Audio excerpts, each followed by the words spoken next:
കണ്ണുകൾ ദൈവത്തിൻ്റെ തിരുമുമ്പിൽ അടച്ചേ. നമ്മുടെ കണ്ണുകളീശോയുടെ തിരുമുമ്പിൽ പൂർണ്ണമായിട്ട് അടച്ച് ഈ ദിവസത്തെ ഓർത്ത് ദൈവത്തിന് നന്ദി പറഞ്ഞേ. പുതിയ പ്രഭാതവും ധ്യാനത്തിൻ്റെ അവസാന ദിവസവും നമ്മുടെ എല്ലാ നിയോഗങ്ങളും ഈശോ ഏറ്റെടുത്ത് കഴിഞ്ഞ ദിവസമായിരുന്നു ഇന്നലെ വരെ. ഇന്ന് നമ്മളിലേക്ക് ദൈവത്തിൻ്റെ പരിശുദ്ധാത്മാവിൻ്റെ അഭിഷേകം കടന്നു വരാൻ ദൈവം ഒരുക്കിയ ദിവസമാണ്. നമ്മുടെ പാപത്തിൻ്റെ കറകളെല്ലാം വിശുദ്ധ കുമ്പസാരം എന്ന കൂദാശ വഴി അവിടെ നിന്ന് ഏറ്റെടുത്ത് പ്രസാദപരാവസ്ഥയിൽ ഇപ്പം നമ്മളെ ദൈവം നിലനിർത്തിയിരിക്കുകയാണ്. നമ്മുടെ കുറവുകൾ അവൻ്റെ പീഡാസഹനത്തിൻ്റെ യോഗ്യതയാൽ നിറവുകളായിട്ട് മാറ്റപ്പെട്ട ദിവസമാണ്. സമർപ്പിക്കാം നമുക്ക് നമ്മളെ തന്നെ. നമ്മുടെ ആത്മാവിനെ ദൈവകരങ്ങളിലേക്ക് സമർപ്പിക്കാം. നമ്മുടെ ജീവിതാവസ്ഥകളെ ദൈവകരങ്ങളിലേക്ക് സമർപ്പിക്കാം. നിത്യജീവൻ ലക്ഷ്യമാക്കി ജീവിക്കുവാൻ ദൈവമേ എന്നെ പഠിപ്പിക്കണമേ, എന്നെ ഒരുക്കണമേ എന്ന് പ്രാർത്ഥിക്കാം. നിത്യജീവൻ അവകാശമാക്കുവാൻ എന്നെ പഠിപ്പിക്കണമേ, ഒരുക്കണമേ എന്ന് പ്രാർത്ഥിക്കാം. ലോകവും ലോകത്തിൻ്റെ മോഹങ്ങളും കടന്നു പോകുമ്പോഴും ദൈവത്തിൻ്റെ പരിശുദ്ധാത്മാവ് എന്നോടുകൂടെ ആയിരിക്കുന്ന അവൻ എന്നെ നിത്യജീവനിലേക്ക് നയിക്കുവാൻ, എന്നെ ശക്തനാക്കുന്ന എൻ്റെ നല്ല ദൈവത്തിലൂടെ എല്ലാ കാര്യങ്ങളും ചെയ്യുവാൻ എനിക്ക് സാധിക്കുന്ന വലിയ ദൈവത്തിൻ്റെ പദ്ധതിയെ ഓർത്ത് ഈ സമയം ദൈവത്തിന് നന്ദി പറയാം. നമ്മുടെ എല്ലാ ജീവിതാവസ്ഥകളെ ദൈവത്തിൻ്റെ മുമ്പിലേക്ക് സമർപ്പിച്ച് കണ്ണുകൾ പുറമായിട്ട് അടച്ച് എല്ലാ ദൈവമക്കളും കണ്ണുകൾ പുറമായിട്ട് അടച്ച് നമ്മുടെ ജീവിതത്തിൻ്റെ എല്ലാ അവസ്ഥകളെയും ഈ സമയം ദൈവത്തിൻ്റെ മുമ്പിൽ സമർപ്പിച്ച് നമ്മൾ മടങ്ങിച്ചെല്ലുമ്പോൾ നമ്മളെ സ്വീകരിക്കാനിരിക്കുന്ന നമ്മുടെ കുടുംബം, നമ്മൾ മടങ്ങിച്ചെല്ലുമ്പോൾ നമ്മളെ സ്വീകരിക്കാനിരിക്കുന്ന നമ്മുടെ ജോലി മേഖലകൾ, നമ്മളായിരിക്കുന്ന അവസ്ഥകളെല്ലാം ഈശോയുടെ മുൻപിലേക്കൊന്ന് സമർപ്പിച്ചേ. ഇവിടെ ആയിരിക്കുന്ന നമ്മൾ ഓരോരുത്തരും മാത്രമാണ് ഈ ധ്യാനം കൂടിയത്, ഈ ധ്യാനത്തിലൂടെ കടന്നുപോയത്. നമ്മുടെ കുടുംബത്തിലുള്ളവരോ നമ്മളിനി ചെന്ന് കണ്ടുമുട്ടാനുള്ളവരോ ഒരായിരുന്ന പഴയ അവസ്ഥയിൽ തന്നെയാണ്. അപ്പോൾ ഏത് ജീവിത സാഹചര്യത്തിലേക്ക് കടന്നു നിന്നാലും നിങ്ങൾക്ക് ഇവിടെ നിന്ന് കിട്ടിയ പരിശുദ്ധാത്മാവിൻ്റെ അഭിഷേകത്തിൽ നിലനിന്നുകൊണ്ട് പരിശുദ്ധാത്മാവിൻ്റെ ആ ഒരു പ്രസൻസ് നിങ്ങളിലുണ്ടെന്നുള്ളത് നിങ്ങളുടെ പെരുമാറ്റത്തിലൂടെ അവർക്ക് മനസ്സിലാവട്ടെ.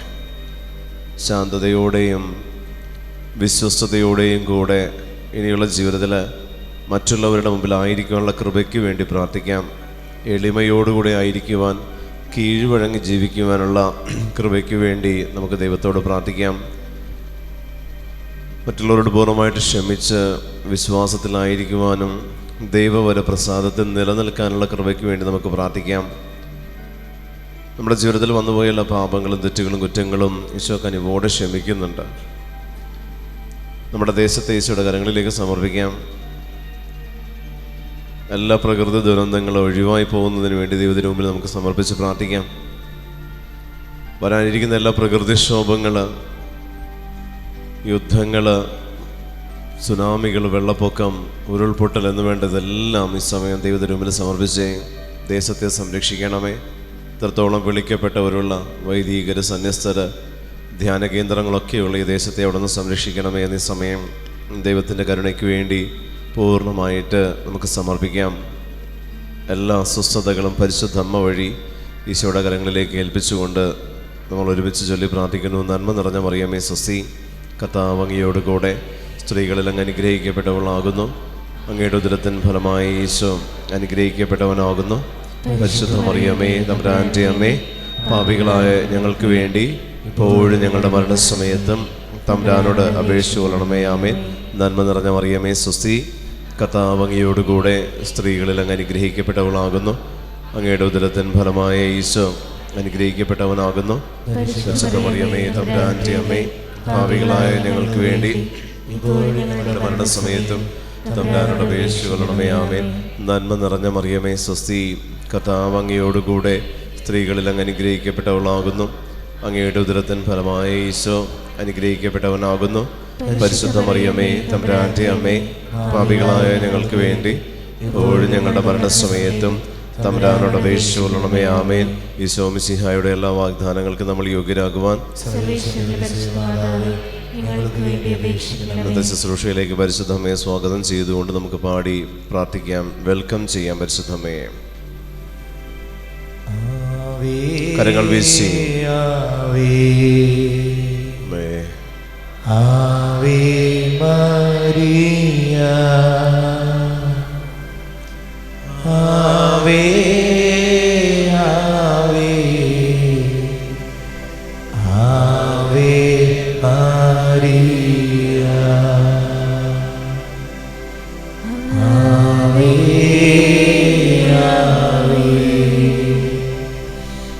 ആവേ മരിയ ആവേ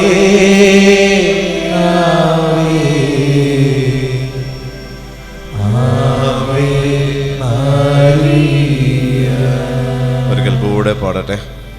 ആവേ ആവേ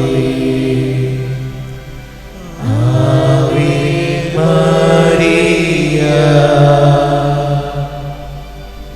ആവേ ആവേ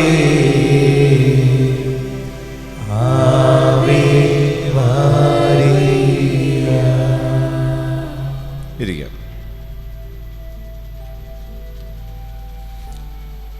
ദൈവം നമുക്ക് തന്ന ഈ ദിവസത്തെ ഓർത്ത് ദൈവത്തിന് നന്ദി പറയാം.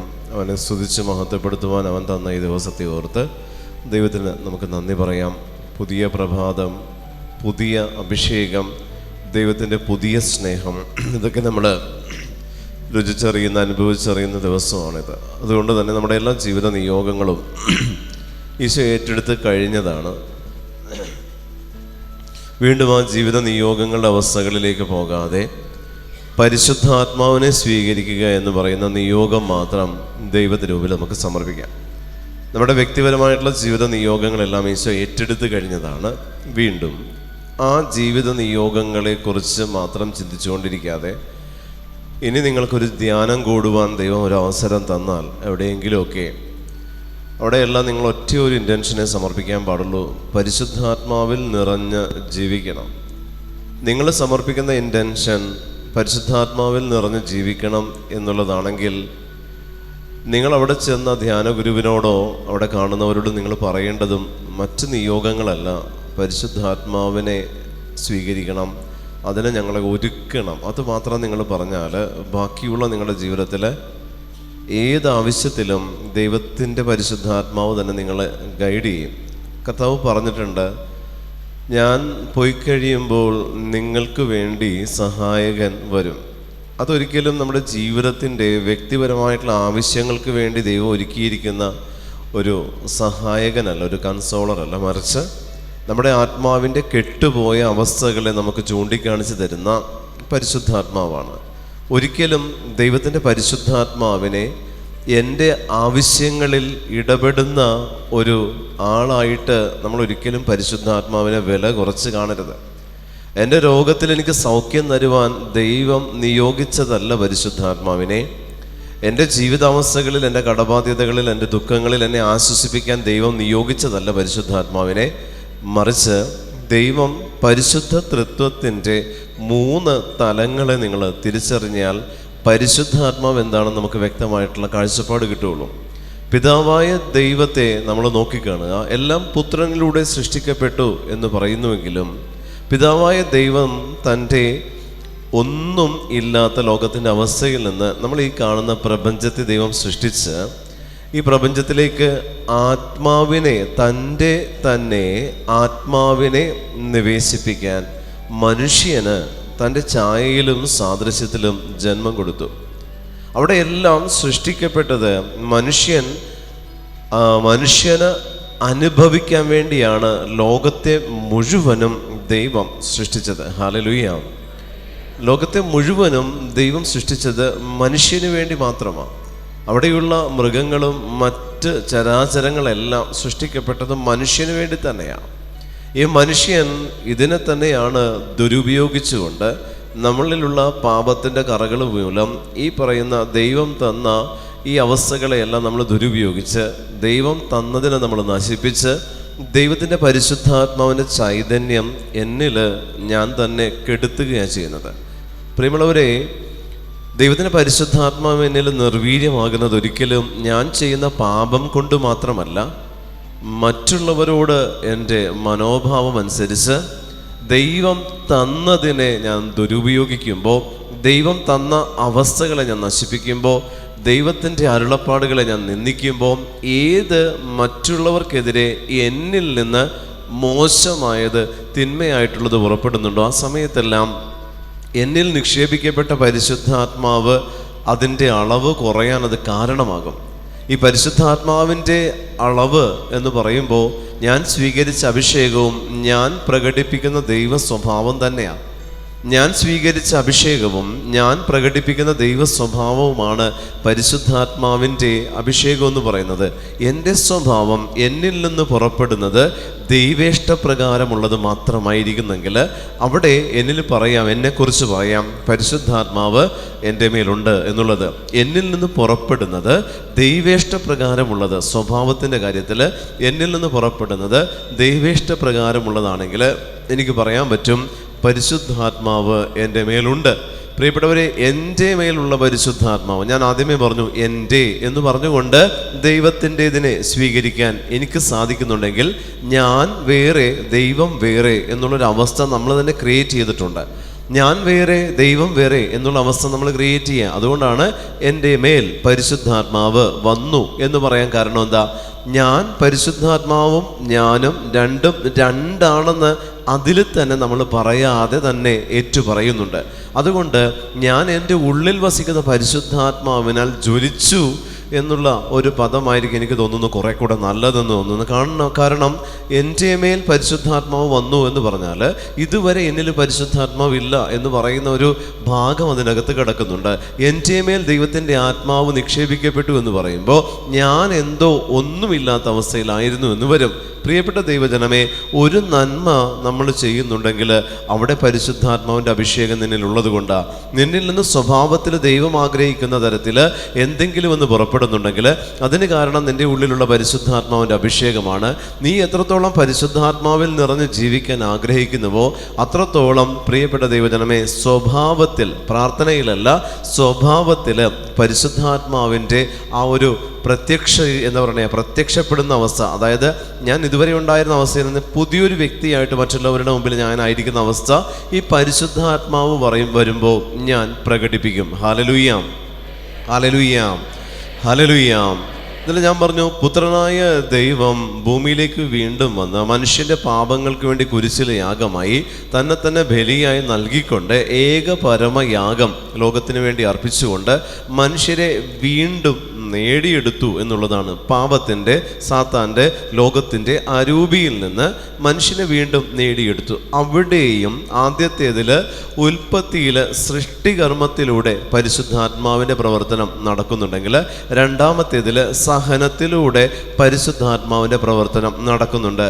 മൂന്നാമത്തേത്, അതായത് ക്രിസ്തു വന്ന് ലോകത്തെ രക്ഷിച്ച് കുരിശിലെ യാഗമായി മടങ്ങിയതിന് ശേഷം മൂന്നാമത്തേത് അവൻ പറയുന്നു, വാഗ്ദാനമായ പരിശുദ്ധാത്മാവിനെ നിങ്ങളുടെ മേൽ ഞാൻ അയക്കുമെന്ന് പറഞ്ഞ മൂന്നാമത്തെ കാലഘട്ടത്തിൽ നമ്മൾ ജീവിക്കുമ്പോൾ ഏറ്റവും തിരഞ്ഞെടുക്കപ്പെട്ടവരാണ്. കാരണം വന്നുപോയവനെ വീണ്ടും ക്ഷണിക്കാൻ അഭിഷേകം ചെയ്യപ്പെട്ടവരാണ് മൂന്നാമത്തെ കാലഘട്ടത്തിൽ ജീവിക്കുന്നത്. ഹല്ലേലൂയ.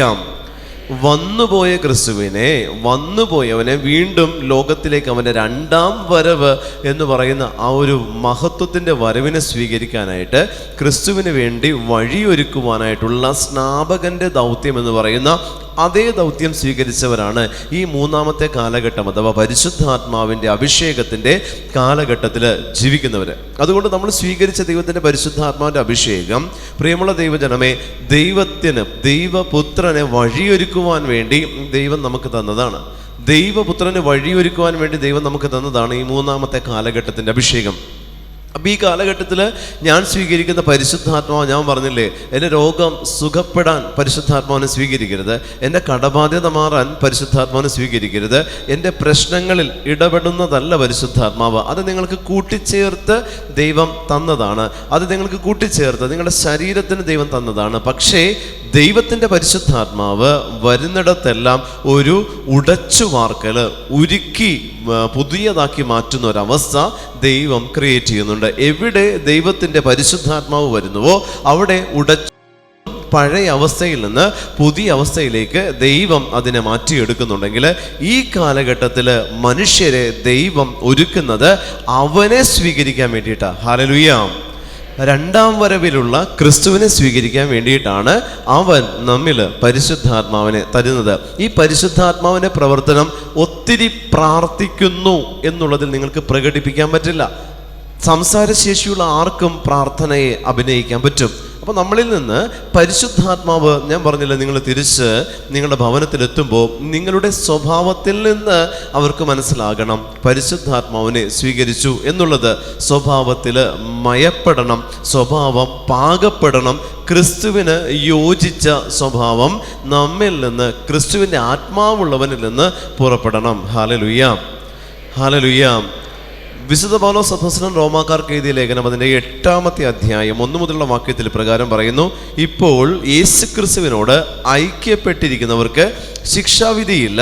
എന്തെന്നാൽ യേശുക്രിസ്തുവിൻ്റെ ജീവാത്മാവിൻ്റെ നിയമം നിന്നെ പാപത്തിൻ്റെയും മരണത്തിൻ്റെയും നിയമത്തിൽ നിന്ന് സ്വതന്ത്രനാക്കിയിരിക്കുന്നു. യേശുക്രിസ്തുവിൻ്റെ നിയമം ജീവാത്മാവിൻ്റെ നിയമമാണ്.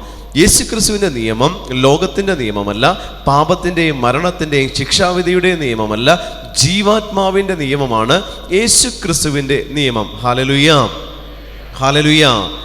ജീവാത്മാവിൻ്റെ നിയമം, ജീവിക്കുന്ന ആത്മാവിൻ്റെ നിയമം, അതായത് എൻ്റെ ഉള്ളിൽ വസിക്കുന്ന, എൻ്റെ ഉള്ളിലായിരിക്കുന്ന ദൈവത്തിൻ്റെ പരിശുദ്ധാത്മാവിൻ്റെ ഞാൻ ആ പരിശുദ്ധാത്മാവുമായിട്ടൊരു നിയമ വ്യവസ്ഥയിൽ ഒരു എഗ്രിമെൻ്റ് ഞാൻ സൈൻ ചെയ്ത് വെച്ചിട്ടുണ്ട്. ഈ ലോകത്തിലായിരിക്കുന്നത് വരെ ഞാൻ എപ്പോഴെല്ലാം ആ ഒരു ടേം ലംഘിക്കുന്നുവോ അപ്പോഴെല്ലാം എന്നിൽ ഇതിൻ്റെ അളവ് കുറഞ്ഞു വരും, എന്നിതിൻ്റെ അളവ് കുറഞ്ഞു വരും. ഇന്ന് നിങ്ങൾക്ക് ഇവിടെ നിന്ന് പരിശുദ്ധാത്മാവിനെ ലഭിക്കാതെ ഒരാൾ പോലും പോകുന്നില്ല. കാരണം ദൈവത്തിൻ്റെ പരിശുദ്ധാത്മാവ് ഈ 3 ദിവസത്തെ ധ്യാനത്തിലൂടെ, നിങ്ങൾ അറ്റൻഡ് ചെയ്യുന്ന ഈ ധ്യാനത്തിലൂടെ ദൈവത്തിൻ്റെ പരിശുദ്ധാത്മാവ് നിങ്ങളിലേക്ക് വന്നു കഴിഞ്ഞു എന്നുള്ളത് നിശ്ചയമാണ്. അത് എൻ്റെ അഭിഷേകമോ എൻ്റെ കഴിവോ അല്ല.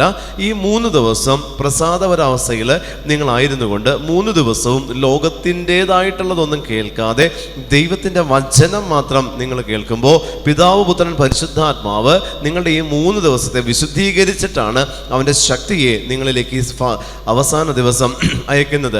അപ്പോൾ സ്വീകരിക്കപ്പെട്ട് കഴിഞ്ഞു, അതിനൊരു ഡൗട്ടും ഇല്ല, അതിനൊരു വ്യത്യാസവും ഇല്ല. അതങ്ങനെ തന്നെയാണ്, സ്വീകരിക്കപ്പെട്ട് കഴിഞ്ഞു. ഇനി നിങ്ങൾ കണക്ക് കൊടുക്കേണ്ടി വരുന്ന അവസ്ഥയാണ്. കാരണം സ്വീകരിക്കപ്പെട്ടത് ഏത് രീതിയിൽ നിങ്ങളിൽ നിന്ന് പുറപ്പെടുന്നു എന്നുള്ളത് ദൈവം വിലയിരുത്തും. നിങ്ങൾ സ്വീകരിച്ചതിനെ നിങ്ങൾ ഏത് രീതിയിലാണ് മറ്റുള്ളവർക്ക് കൊടുക്കുന്നത്? ഞാൻ പറഞ്ഞില്ലേ, പരിശുദ്ധാത്മാവിനെ ദൈവം നമുക്ക് തരുന്നത് നമ്മിൽ നിലനിൽക്കാനല്ല, നമുക്ക് സൂക്ഷിച്ചു വെക്കാൻ വേണ്ടി മാത്രമാണ്, അപരന് കൈമാറാനായിട്ട്. അവൻ്റെ ദുഃഖങ്ങളിൽ, അവൻ്റെ നിരാശകളിൽ അവൻ്റെ ആത്മാവിനെ ഉത്തേജിപ്പിക്കാൻ നിന്നിൽ നിന്ന് പുറപ്പെടേണ്ട ശക്തിയാണ് ദൈവത്തിൻ്റെ പരിശുദ്ധാത്മാവ് എന്ന് പറയുന്നത്. ഹല്ലേലൂയ. ഒരിക്കലും സ്വാർത്ഥതയ്ക്ക് വേണ്ടി പരിശുദ്ധാത്മാവിനെ നീ ഉപയോഗിക്കരുത്. സ്വാർത്ഥ താല്പര്യങ്ങൾക്ക് വേണ്ടി പരിശുദ്ധാത്മാവിനെ ക്ഷണിക്കരുത്. കാരണം തൃത്വത്തിൽ ഒന്നാണ്, എവിടെന്നെങ്കിലും വരുന്നതല്ല, തൃത്വത്തിൽ ഒന്നാണ്, നിന്റെ ഉള്ളിൽ തന്നെ ഉള്ളവനാണ്. കാരണം നീ തൃത്വത്തിൻ്റെ കൂടാരമാണ്. ഹല്ലേലൂയ. ഞാനും നിങ്ങളും പരിശുദ്ധ തൃത്വത്തിൻ്റെ കൂടാരമാകയാൽ പിതാവ്, പുത്രൻ, പരിശുദ്ധാത്മാവ് എന്ന അവസ്ഥ എന്നിലുണ്ട്. ഒന്നാമത്തേത്, പിതാവായ ദൈവം സൃഷ്ടികർമ്മത്തിലൂടെ എന്നെ ഈ ലോകത്തിൽ സൃഷ്ടിച്ചു. എൻ്റെ അപ്പൻ്റെയും അമ്മയുടെയും കഴിവല്ല ഞാൻ ഈ ലോകത്തിൽ വന്നത്. എൻ്റെ സ്വർഗസ്ഥനായ അപ്പൻ എനിക്ക് ഈ ശരീരം കൊണ്ട് പുതിയൊരു സൃഷ്ടിയായിട്ട്, മറ്റാർക്കുമില്ലാത്ത മറ്റൊരു വ്യക്തിയുമായിട്ട് താരതമ്യപ്പെടുത്താൻ പറ്റാത്ത ഒരു രൂപം. നമ്മൾ ഇത്രയും പേര് ഇവിടെ ഉണ്ടെങ്കിൽ ഇത്രയും പേരും വ്യത്യസ്തരാണ്, ഒന്നിനോടൊന്ന് സമമായിട്ടുള്ളതില്ല. ഓരോന്നും ഓരോ ഫിഗറാണ് കർത്താവ് ഓരോരുത്തർക്കും നൽകിയിരിക്കുന്നത്. അങ്ങനെ ഞാൻ ദൈവത്തിൻ്റെ സ്പെഷ്യൽ ഒരു സൃഷ്ടിയാണ് ഞാനും നിങ്ങളും. അങ്ങനെ പിതാവ് സൃഷ്ടികർമ്മത്തിലൂടെ എന്നെ ഈ ലോകത്തിലേക്ക് വിട്ടു. പുത്രനായ ദൈവം പാപപരിഹാരാർത്ഥം സ്വന്തം ശരീരത്തെ കീറി മുറിച്ചുകൊണ്ട് ഞാൻ എൻ്റെ ശരീരത്തിൽ ചെയ്ത സകല പാപത്തിനും അവൻ പരിഹാരം ചെയ്ത് മടങ്ങി. അപ്പോൾ പുത്രൻ്റെ സാന്നിധ്യം എന്നിലെത്തി സഹനത്തിലൂടെ. മൂന്നാമത്തേത്, അവൻ പോയതിനു ശേഷം വാഗ്ദാനമായ പരിശുദ്ധാത്മാവിനെ എന്നിലേക്ക് അയച്ച് നീ ഇനി ഈ പിതാവ് പുത്രൻ പരിശുദ്ധാത്മാവിൻ്റെ അഭിഷേകത്തിൽ നിലനിൽക്കുക എന്ന് പറഞ്ഞുകൊണ്ട് വാഗ്ദാനം ചെയ്യപ്പെട്ട പരിശുദ്ധാത്മാവിനെ സ്വീകരിക്കുവാനും ഈ നശ്വര ശരീരത്തിലുള്ള ദൈവം വസിക്കുന്ന എൻ്റെ ആത്മാവിനെ അവൻ ഒരുക്കി അനുവദിച്ചു. അപ്പോൾ പിതാവ് പുത്രൻ പരിശുദ്ധാത്മാവ് എന്ന് പറയുന്ന ത്രിയേക ദൈവത്തിൻ്റെ കൂടാരമാണ് പ്രിയപ്പെട്ട ദൈവജനമേ ഞാനും നിങ്ങളും ഓരോരുത്തരും. അപ്പം നമ്മൾ സ്വീകരിച്ച സഹനങ്ങൾ പുത്രനും, നമ്മൾ സൃഷ്ടിക്കപ്പെട്ടത് പിതാവും, നമ്മൾ നയിക്കപ്പെടുന്നത് പരിശുദ്ധാത്മാവിൻ്റെ ശക്തിയിലുമാണ്. പിതാവായ ദൈവം എൻ്റെ ശരീരത്തിൽ ഓരോ അവയവങ്ങൾ, ഞാൻ ആദ്യമേ ഇന്നലത്തെ ക്ലാസ്സിൽ ഞാൻ പറഞ്ഞു, നമ്മളുടെ ഓരോ പാപം മൂലം ശരീരത്തിൻ്റെ ഓരോ അവയവങ്ങളിൽ വരുന്ന രോഗപീഠകളെക്കുറിച്ച്. എൻ്റെ പിതാവായ ദൈവം എൻ്റെ ശരീരത്തിൻ്റെ ഓരോ അവയവങ്ങളെ ഫോം ചെയ്തിരിക്കുന്നത് കുറവില്ലാതെയാണ്. ഞാനതിനെ എൻ്റെ ജീവിതം കൊണ്ട്, മദ്യപാനം കൊണ്ട്, എൻ്റെ വഴിവിട്ട ബന്ധങ്ങൾ കൊണ്ട് ഞാനതിനെ നശിപ്പിച്ചിട്ടുണ്ടെങ്കിലേ ഉള്ളൂ. പക്ഷേ ദൈവം എനിക്ക് തന്നിരിക്കുന്ന, ഫോം ചെയ്തിരിക്കുന്ന ശരീരത്തിൽ ഒന്നും മോശമായിട്ട് കണ്ടിട്ടില്ല. അതല്ലെങ്കിൽ എന്നെ സൃഷ്ടിച്ചപ്പോൾ എൻ്റെ അപ്പനിൽ അമ്മയിലുണ്ടായിരുന്ന കുറവ് എന്നിലേക്ക് പകരപ്പെട്ട് ഒരുപക്ഷെ എനിക്ക് ശരീരത്തിന് കുറവുണ്ടായിട്ടുണ്ടാകാം. അവിടെയും ദൈവത്തിൻ്റെ സൃഷ്ടികർമ്മത്തെക്കാൾ ഉപരി ആരിലൂടെ സൃഷ്ടിച്ചുവോ ആ ആരിലൂടെ എന്ന് പറയുന്ന രണ്ട് വ്യക്തിത്വങ്ങളിലുള്ള കുറവുകൾ, നമ്മൾ പറയുമ്പോൾ അത് പൂർവിക ശാപം, പാപം എന്നൊക്കെ നമ്മൾ വിളിക്കും. എങ്കിലും പിതാവ് ഓരോ അവയവങ്ങളെ സൃഷ്ടിച്ച് വിശുദ്ധീകരിച്ച് അതിനെ പുതിയതാക്കി സൃഷ്ടികർമ്മം പിതാവിന് കൊടുത്തേ. നിങ്ങളുടെ ശരീരത്തിൻ്റെ സൃഷ്ടികർമ്മത്തെ പിതാവിന് കൊടുക്കുമ്പോൾ നഷ്ടപ്പെട്ടു പോയത്, ഇല്ലാത്തത്, കൈമോശം വന്നത്, കേടുപാടുള്ളത് നിന്റെ ശരീരത്തിലുണ്ടെങ്കിൽ അതിനെ പുനർസൃഷ്ടിക്കാനുള്ള കൃപ ദൈവമായ കർത്താവ് പ്രാർത്ഥന വഴി നിനക്ക് തന്നിട്ടുണ്ട്. ഹല്ലേലൂയ. അഭിഷേകത്തോടെ ഹല്ലേലൂയ, ഹല്ലേലൂയ. നിന്റെ ശരീരത്തിൻ്റെ ഓരോ ഓർഗൻ അതിനെ പുനർസൃഷ്ടിക്കാൻ, കേടുവന്നതിനെ, രോഗം വന്നതിനെ നിനക്ക് തന്നെ പുനർസൃഷ്ടിക്കാൻ പറ്റും, പുതിയതാക്കാൻ പറ്റും. പ്രിയപ്പെട്ടവരെ, നമ്മുടെ പ്രാർത്ഥനയിൽ തന്നെ അതിനുള്ള മെത്തേഡുണ്ട്, നമ്മുടെ വിശ്വാസത്തിൽ തന്നെ അതിനുള്ള മെത്തേഡുണ്ട്. പുതിയതാക്കാൻ പറ്റും. പുതിയത്, എൻ്റെ കിഡ്നി വർക്ക് ചെയ്യുന്നില്ല, എനിക്ക് യേശുവേ നിൻ്റെ അപ്പൻ സൃഷ്ടിച്ചതാ എന്നെ, അങ്ങനെയാണെങ്കിൽ ഇത് പുതിയത് കിട്ടണം. നിന്റെ പ്രസാദപരാവസ്ഥയിൽ നീ ചോദിക്കുന്നത് നിന്നെ സൃഷ്ടിച്ചവന് തരാതിരിക്കാൻ പറ്റില്ല. കാരണം പിതാവായ ദൈവം സ്നേഹം മാത്രമേ ഉള്ളൂ, അവിടെ നിന്ന് ശിക്ഷ അയക്കുന്നില്ല. കാരണം അവൻ്റെ തന്നെ ആത്മാവാണ് എൻ്റെ ഉള്ളിലുള്ളത് കൊണ്ട് അവന് എന്നെ ശിക്ഷിച്ചാൽ അത് അവനെ തന്നെ ശിക്ഷിക്കുന്നതിന് തുല്യമാണ്.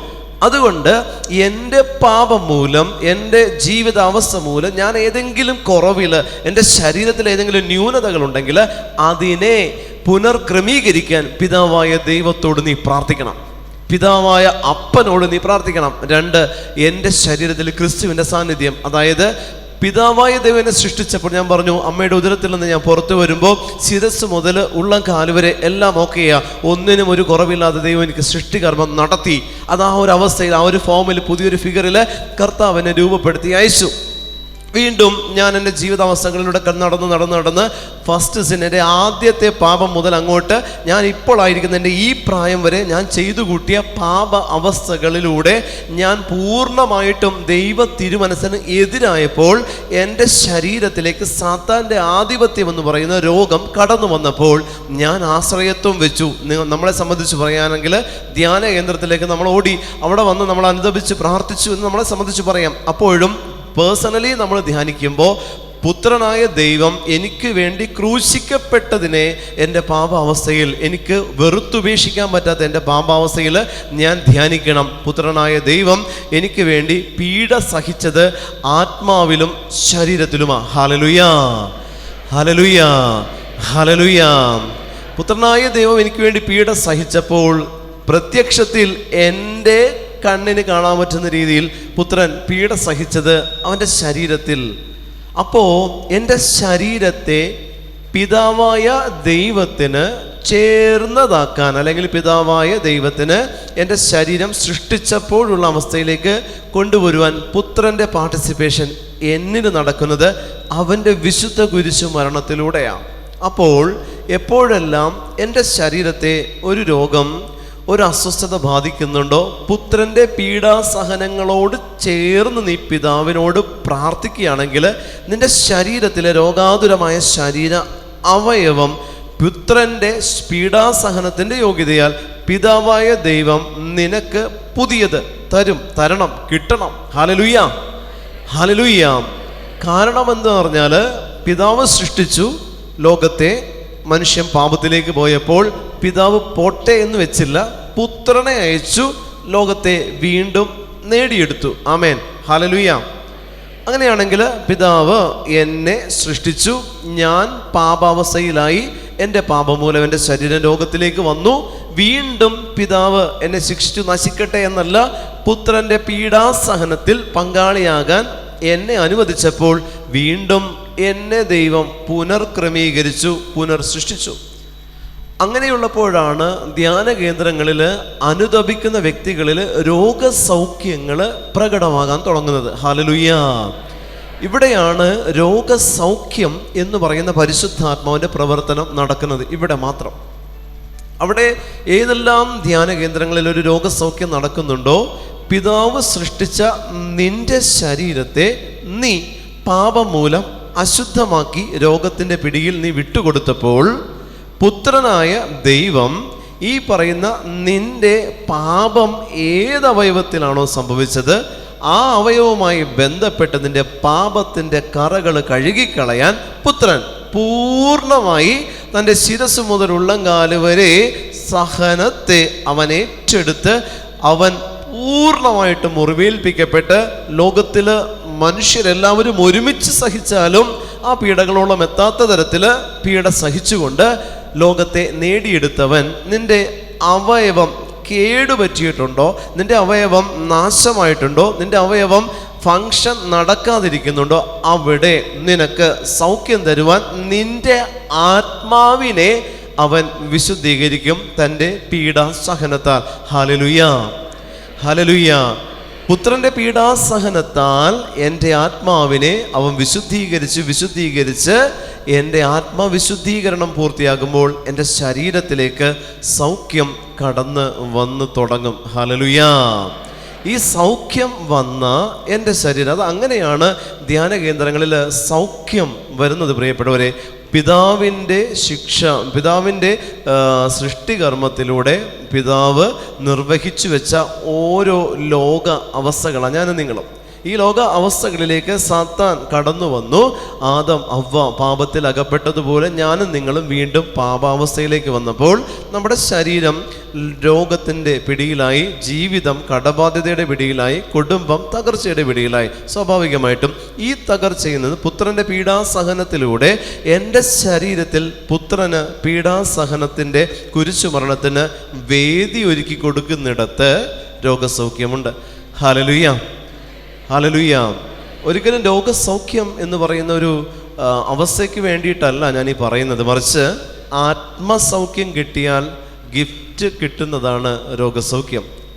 ആത്മസൗഖ്യം എന്നിൽ സംഭവിച്ചു കഴിഞ്ഞാൽ എനിക്ക് കിട്ടുന്ന ഗിഫ്റ്റാണ് രോഗസൗഖ്യം. അതല്ലാതെ രോഗസൗഖ്യം എന്ന് പറയുന്ന പരിശുദ്ധാത്മാവിൻ്റെ ആലയത്തിന് വേണ്ടിയിട്ടല്ല പുത്രൻ ലോകത്തിലേക്ക് വന്നത്, മറിച്ച് ആത്മവിശുദ്ധീകരണത്തെ, ആത്മാക്കളെ നേടാൻ വേണ്ടിയിട്ടാണ്. ഇന്നും ആത്മാക്കളെ നേടാനാ. കുരിശിൽ കിടക്കുമ്പോഴും പരസ്യ ജീവിതത്തിന് ഇറങ്ങിയപ്പോഴും ഈശോ പറഞ്ഞു വിശക്കുന്നു, ദാഹിക്കുന്നു. ഇത് രണ്ടുമുണ്ട്. പരസ്യ ജീവിതത്തിന് ഇറങ്ങിയപ്പോൾ അവനുണ്ടായ വിശപ്പ് ആത്മാക്കളെ പ്രതിയും, കുരിശിൽ കിടന്ന് അത്രയും പീഡ സഹിച്ച് മരണത്തോട് മല്ലടിച്ച് എല്ലാം കഴിഞ്ഞപ്പോഴും അവൻ അവസാനത്തുള്ളി ലോകത്തിൽ നിന്ന് തന്നെ നേടി. അവിടെയും അവൻ പറഞ്ഞു എനിക്ക് ദാഹിക്കുന്നു, ആത്മാക്കളെ പ്രതിയും.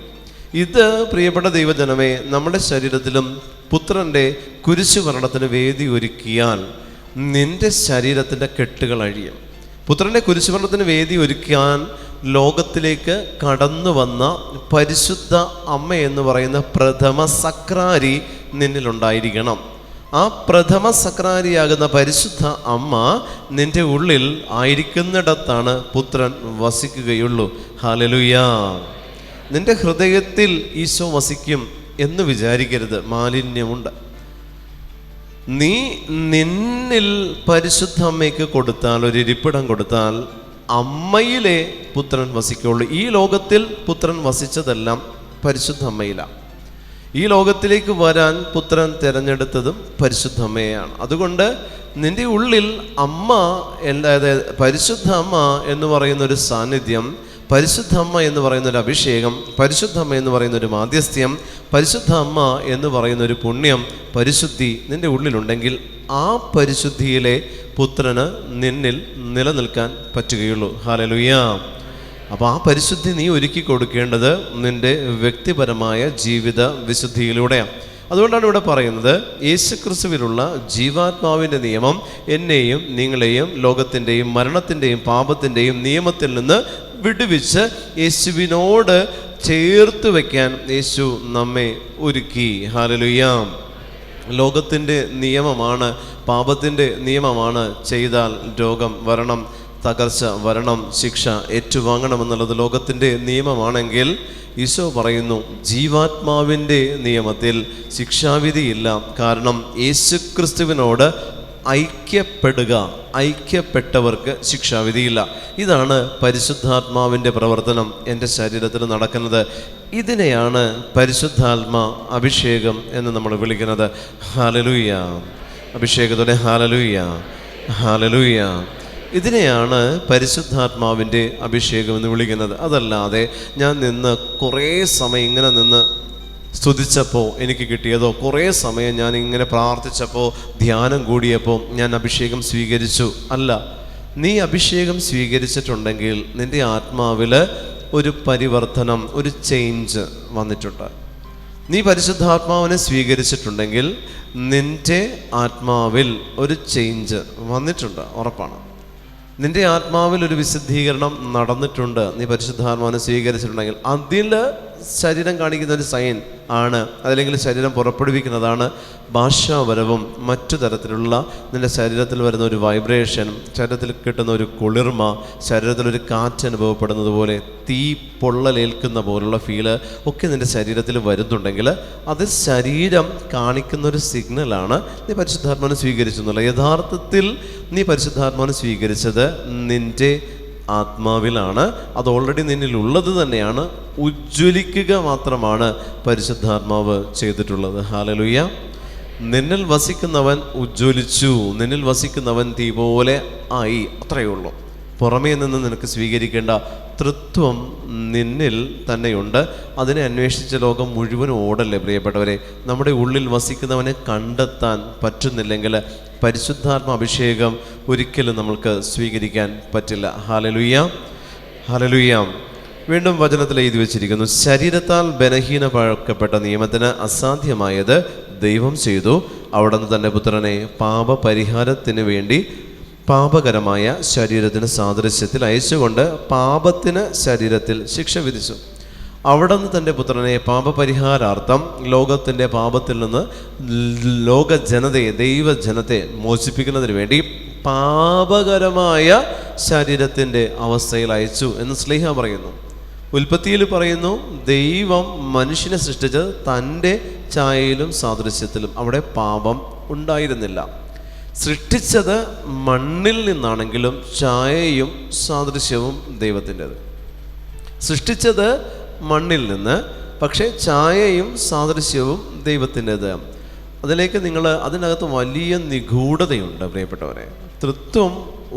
തൃത്വത്തിൻ്റെ നമ്മളിൽ തൃത്വം ഉത്ഭവിച്ചത്, അല്ലെങ്കിൽ നമ്മളിൽ തൃത്വം രൂപപ്പെട്ട ആ ഒരു ഉൽപ്പത്തി ചരിത്രം നിങ്ങൾ എത്ര തവണ വായിക്കാൻ പറ്റുമോ, ആദ്യത്തെ 3 അധ്യായങ്ങൾ, ഉൽപ്പത്തിയിലെ ആദ്യത്തെ 3 അധ്യായങ്ങൾ നിങ്ങളുടെ വ്യക്തി ജീവിതത്തിൽ ആവർത്തിച്ചത് നിങ്ങൾ വായിക്കണം. കാരണം അതിനകത്ത് ഒത്തിരി നിഗൂഢതകളുണ്ട്. മനുഷ്യൻ്റെ സൃഷ്ടികർമ്മത്തിൽ, പ്രപഞ്ചോൽപ്പത്തിയിൽ, അതിൻ്റെ സൃഷ്ടിയിൽ നടക്കുന്ന കാര്യങ്ങളിൽ ഒത്തിരി നിഗൂഢതയുണ്ട്.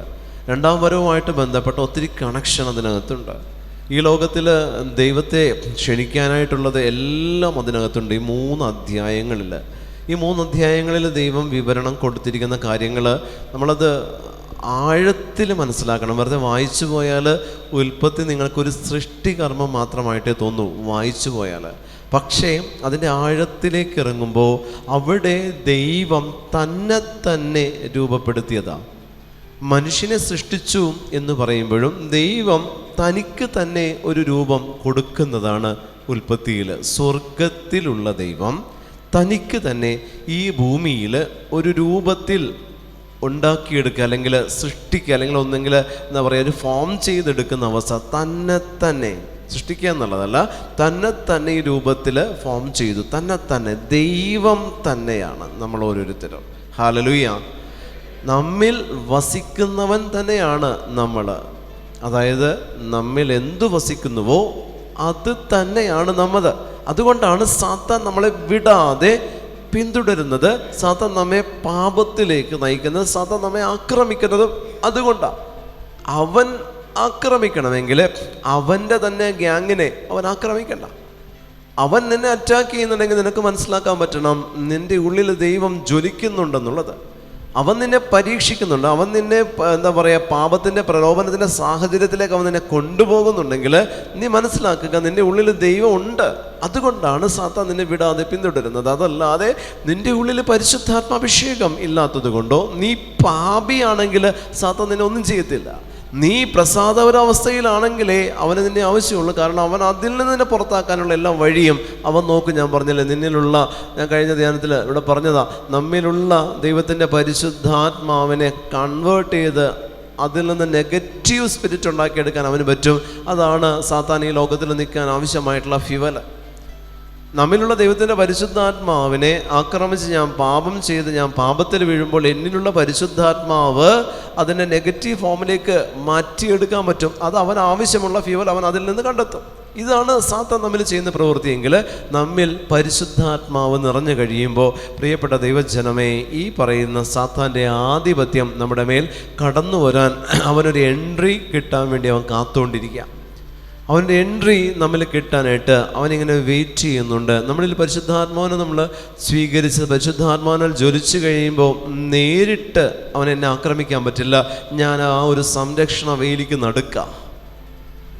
ഈ വേലി ഭേദിക്കണമെങ്കിൽ ഞാൻ പാപം ചെയ്ത് അവന് വഴി ഒരുക്കി കൊടുത്താലേ ഈ സംരക്ഷണ വേലി ഭേദിക്കപ്പെടുകയുള്ളൂ. അതുവരെ ഈ പരിശുദ്ധാത്മാ അഭിഷേകം എന്നിലും എൻ്റെ ഉള്ളിലും ഉണ്ട്. Hallelujah, hallelujah.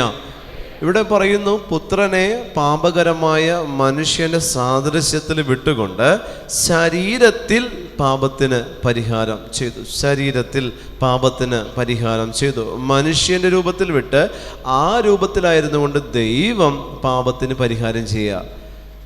പ്രിയപ്പെട്ടവർ, ഇതുപോലെ സ്നേഹിക്കുന്ന ദൈവം വേറെ എവിടെ കാണാൻ പറ്റും? ലോകത്തിൽ മൊത്തത്തിൽ എത്ര പേര് വന്നു പോയി, എത്രയെല്ലാം വിശ്വാസങ്ങൾ ലോകത്തിൽ നിലനിൽക്കുന്നുണ്ട്, എത്രയോ അധികം കൺസെപ്റ്റുകൾ, എത്രയോ മഹാന്മാരെന്ന് പറയുന്ന വ്യക്തിത്വങ്ങൾ ലോകത്തിൽ വന്നു. പ്രിയപ്പെട്ടവരെ, അതിലൊന്നിലും ഒരു പ്രബോധനങ്ങളിലും ഒരു വിശ്വാസ സംഹിതകളിലും കാണാൻ പറ്റാത്ത ദൈവസ്നേഹം എന്ന് പറയുന്ന, ക്ഷമിക്കുന്ന സ്നേഹം എന്ന് പറയുന്ന, കരുണ എന്ന് പറയുന്ന ദൈവത്തെ ക്രിസ്ത്യാനിറ്റിയിലല്ലാതെ മറ്റൊരിടത്തും കാണാൻ പറ്റില്ല. ഹല്ലേലൂയ, അഭിഷേകത്തോടെ ഹല്ലേലൂയ. അതാണ് ദൈവസ്നേഹം. ദൈവത്തിന് ലോകത്തോടുള്ള സ്നേഹം. ദൈവ മക്കളെ അവൻ നോക്കുന്നുണ്ട്. കാരണം എൻ്റെയും നിങ്ങളുടെ ഉള്ളിൽ അവൻ തന്നെ ആയതുകൊണ്ട് അവൻ നമ്മെ ശിക്ഷിക്കുന്നില്ല, ശിക്ഷയ്ക്ക് വിട്ടുകൊടുക്കുന്നില്ല. ദൈവം നമ്മെ ശിക്ഷിക്കുന്നെങ്കിൽ അതിനർത്ഥം ദൈവം തന്നെ ശിക്ഷിക്കുന്നു എന്നുള്ളതാണ്. കാരണം അവൻ തന്നെയാണ് എൻ്റെ ഉള്ളിൽ വസിക്കുന്നത്. ഞാൻ എത്ര പാപം ചെയ്താലും അവൻ തന്നെയാണ് എൻ്റെ ഉള്ളിൽ വസിക്കുന്നത്. അവൻ തന്നെയാണ് എൻ്റെ ഉള്ളിൽ വസിക്കുന്നത്. ഞാൻ പാപം മൂലം ഒരു ഇരുമ്പ് കൂടിനുള്ളിൽ കർത്താവിനെ ഇങ്ങനെ അടിയിൽ തീയിട്ട് കൊടുത്ത് കത്തിച്ച് കർത്താവിനെ തീയിലിട്ട് ഈശോ അതിൽ നിന്ന് ഓടി രക്ഷപ്പെടാൻ നോക്കുന്ന അവസ്ഥയിൽ കർത്താവിനെ ആ ഇരുമ്പ് കൂട്ടിലിട്ട് അടിയിൽ തീ കൊടുത്ത് ഞാനിങ്ങനെ കത്തിക്കുന്നതിന് തുല്യമാണ് എൻ്റെ ഉള്ളിലുള്ള ദൈവം വസിക്കുമ്പോൾ എൻ്റെ ശരീരം കൊണ്ട് ഞാൻ ചെയ്യുന്ന ഓരോ പാപവും. അവൻ ആ ഉള്ളിൽ നിന്ന് രക്ഷപ്പെടാൻ പറ്റില്ല. എൻ്റെ ഉള്ളിലിട്ട് ഞാൻ അവനെ പോസ്റ്റ്മോർട്ടം ചെയ്യുകയാണ് ഓരോ പാപം ബോധപൂർവം ഞാൻ ചെയ്യുമ്പോഴും. ദൈവം തന്ന ഉത്തരവാദിത്വങ്ങളിൽ നാം പിന്മാറുമ്പോൾ എൻ്റെ ഉള്ളിലിട്ട് തന്നെ ഞാൻ അവനെ ഇഞ്ചിഞ്ചായി കൊല്ലുന്ന പ്രവൃത്തിയാണ്. അതൊരു പക്ഷേ ഈ കുരിശു മരണത്തേക്കാൾ കൂടുതൽ പീഡ ഞാൻ ഓരോ പാപം ചെയ്യുമ്പോഴും എൻ്റെ ഉള്ളിൽ വസിക്കുന്ന ദൈവം അനുഭവിക്കുന്നുണ്ട്. ഈ കുരിശുമരണത്തേക്കാൾ വലിയ പീഡ ഓരോ പാപം ഞാൻ ഓരോ പാപം ഞാൻ ചെയ്യുമ്പോഴാണ് ഞാൻ ഇഞ്ചിഞ്ചായി കൊന്നുകൊണ്ടിരിക്കുക. ഉള്ളിലിട്ട് ഇങ്ങനെ കർത്താവിനെ കീറി മുറിക്കുക. വീണ്ടും ഞാൻ വിശുദ്ധ കുമ്പസാരത്തിലേക്ക് പ്രവേശിക്കുമ്പോൾ ഈശോ വീണ്ടും എന്നിൽ രൂപപ്പെടുകയാണ്. കർത്താവിന് കിട്ടുന്ന ആശ്വാസമാണ്. എൻ്റെ ഉള്ളിൽ വസിക്കുന്ന ദൈവത്തിന് കിട്ടുന്ന ആശ്വാസമാണ് ഞാൻ പാപത്തെ ഉപേക്ഷിക്കുക എന്ന് പറയുന്നത്. എൻ്റെ ഉള്ളിൽ വസിക്കുന്ന ദൈവത്തിന് ഞാൻ കൊടുക്കുന്ന ആശ്വാസമാണ് ഞാൻ പാപത്തെ വെറുത്തുപേക്ഷിക്കൽ. അതുകൊണ്ടാണ് ദൈവം ഒരു പാപിയെയും ശിക്ഷിക്കാതെ തിരിച്ചു വരുവാൻ കർത്താവ് അവസരം നോക്കിയിരിക്കുന്നത്. ഞാൻ പരിശുദ്ധാത്മാവിനാൽ നിറയുമ്പോൾ എനിക്കല്ല അത്, തൃത്വത്തിൽ പിതാവ് എന്നെ സൃഷ്ടിച്ചു, പുത്രൻ എന്നിൽ വസിച്ചു. ഈ പിതാവും പുത്രനും പരിശുദ്ധാത്മാവും ഒന്നിച്ച് നിൽക്കണമെന്നുള്ളത് ത്രിത്വമാണ്. അതുകൊണ്ട് അതിൽ ഒന്നിച്ച് നിൽക്കണമെങ്കിൽ ഈ ഒന്നിച്ച് നിൽക്കാൻ എൻ്റെ പാപം മൂലം പുത്രന് എന്നിൽ നിന്ന് രക്ഷപ്പെടാൻ പറ്റില്ല. കാരണം അവൻ എൻ്റെ ഉള്ളിൽ ആ ഇരുമ്പ് കൂട്ടിനകത്ത് ഞാൻ പുത്രനെ നിർത്തിയിരിക്കുക. അവൻ എന്നിൽ നിന്ന് പുറത്താക്കാൻ പറ്റില്ല. പക്ഷേ അവന് ആശ്വാസം കിട്ടണമെങ്കിൽ പരിശുദ്ധാത്മാവ് എന്നോട് ചേരണം. ആമേൻ, ഹല്ലേലൂയ. പിതാവ് എന്നെ സൃഷ്ടിച്ചപ്പോൾ പിതാവാണ് ഞാനെങ്കിൽ എൻ്റെ ഉള്ളിൽ പിതാവിൻ്റെ പുത്രൻ വസിക്കുന്നുണ്ട്. പിതാവിൻ്റെ പുത്രൻ എൻ്റെ ഉള്ളിൽ വസിക്കുക, എൻ്റെ ഹൃദയത്തിൽ. അവന് ഞാൻ കൊടുക്കുന്ന ആശ്വാസമാണ് ഞാൻ ഓരോ സമയവും പരിശുദ്ധാത്മാവിനാൽ നിറയുമ്പോൾ പുത്രന് കിട്ടുന്ന ആശ്വാസം. അതുകൊണ്ട് നിന്നെ അവൻ, ഞാൻ പറഞ്ഞില്ലേ, നിയോഗങ്ങൾ നീ നേടിയെടുക്കുമ്പോൾ പുത്രന് ഈ ആശ്വാസം കിട്ടില്ല. നിന്റെ ഉള്ളിൽ വസിക്കുന്ന പിതാവിൻ്റെ അപ്പൻ്റെ മകന് ഈ ആശ്വാസം, നീ എത്ര നിയോഗം നേടിയെടുത്താലും പുത്രന് ആശ്വാസം കിട്ടില്ല. നീ പാപത്തെ ഉപേക്ഷിച്ചാൽ നിന്റെ ഉള്ളിൽ വസിക്കുന്ന പുത്രന് ആശ്വാസം കിട്ടും. നീ പാപത്തെ ഉപേക്ഷിച്ചാൽ നിന്റെ ഉള്ളിൽ വസിക്കുന്ന ദൈവപുത്രന് ആശ്വാസം കിട്ടും. നീ പാപത്തെ ഉപേക്ഷിച്ച് പരിശുദ്ധാത്മാവിനെ നീ സ്വീകരിക്കണം. നീ സ്വീകരിച്ചാലേ പരിശുദ്ധാത്മാവിന് വരാൻ പറ്റുള്ളൂ. ദൈവത്തിന് അടിച്ചേൽപ്പിക്കാൻ പറ്റുന്നതല്ല പരിശുദ്ധാത്മാവ്. നീ സ്വീകരിച്ചാൽ പരിശുദ്ധാത്മാവ് വരും. നീ സ്വീകരിക്കുമ്പോൾ നീ കൂട്ടിച്ചേർക്കുകയാണ് പിതാവ് പുത്രനോടുകൂടെ തൃത്വത്തിൻ്റെ അവസാനത്തിനെ നീ കൂട്ടിച്ചേർത്ത് തൃത്വൈക കൂടാരമായിട്ട് നീ മാറ്റപ്പെടലാണ് പരിശുദ്ധാത്മ സ്വീകരണം. ഹല്ലേലൂയ. അതുകൊണ്ട് പിതാവും പുത്രനും ഒരു വ്യക്തിയിൽ ഉണ്ടായിരിക്കെ മാത്രം വരുന്ന ഘട്ടമാണ് പരിശുദ്ധാത്മ അഭിഷേകം. പിതാവും പുത്രനും ഒരു വ്യക്തിയിൽ ഉണ്ടായിരിക്കെ മാത്രം അവനിലേക്ക് വരുന്ന അഭിഷേകത്തിൻ്റെ പേരാണ് പരിശുദ്ധാത്മ അഭിഷേകം. പിതാവ് എന്ന് പറയുന്ന ഞാനാകുന്ന വ്യക്തിത്വം, ആ വ്യക്തിത്വത്തിൽ പുത്രൻ എന്ന് പറയുന്ന എന്നെ രക്ഷിച്ചവൻ്റെ സാന്നിധ്യം, ഇത് രണ്ടിനോടും കൂട്ടിച്ചേർക്കപ്പെടുന്ന പരിശുദ്ധാത്മാവ്. അപ്പോഴാണ് ഞാൻ പൂർണ്ണമായിട്ടും അഭിഷേകത്തിലേക്ക് കടന്നു വരുന്നതും അപ്പോഴാണ് എന്നിൽ നിന്ന് ദൈവത്തിൻ്റെ ശക്തി പുറപ്പെടുകയും ചെയ്യുന്നത്. അപ്പോഴാണ് ഞാൻ പൂർണ്ണമായിട്ടും ഒന്നായി മാറുന്നത്. തൃത്വത്തിൻ്റെ കൂടാരവും തൃത്വമായിട്ട് അല്ലെങ്കിൽ പരിശുദ്ധ തൃത്വത്തോട് ഞാൻ ലയിച്ചു ചേരുന്നത് പരിശുദ്ധാത്മാവ് വന്നു കഴിയുമ്പോഴാണ്. പിതാവ് ഒറ്റയ്ക്കായിരിക്കുന്ന പുത്രനെ പരിശുദ്ധാത്മാവാകുന്ന അവസ്ഥ കൊണ്ട് ഞാൻ ഒന്നാക്കി എൻ്റെ ഉള്ളിൽ വസിക്കാൻ ഞാൻ അനുവദിക്കുന്നത്. ഇതാണ് പരിശുദ്ധാത്മാഭിഷേകം. അതല്ലാതെ നിന്റെ ശരീരത്തിലേക്ക് പരിശുദ്ധാത്മാവ് വന്നു, നിന്റെ ആത്മാവിലേക്ക് പരിശുദ്ധാത്മാവ് വന്നു എന്നുള്ളതല്ല.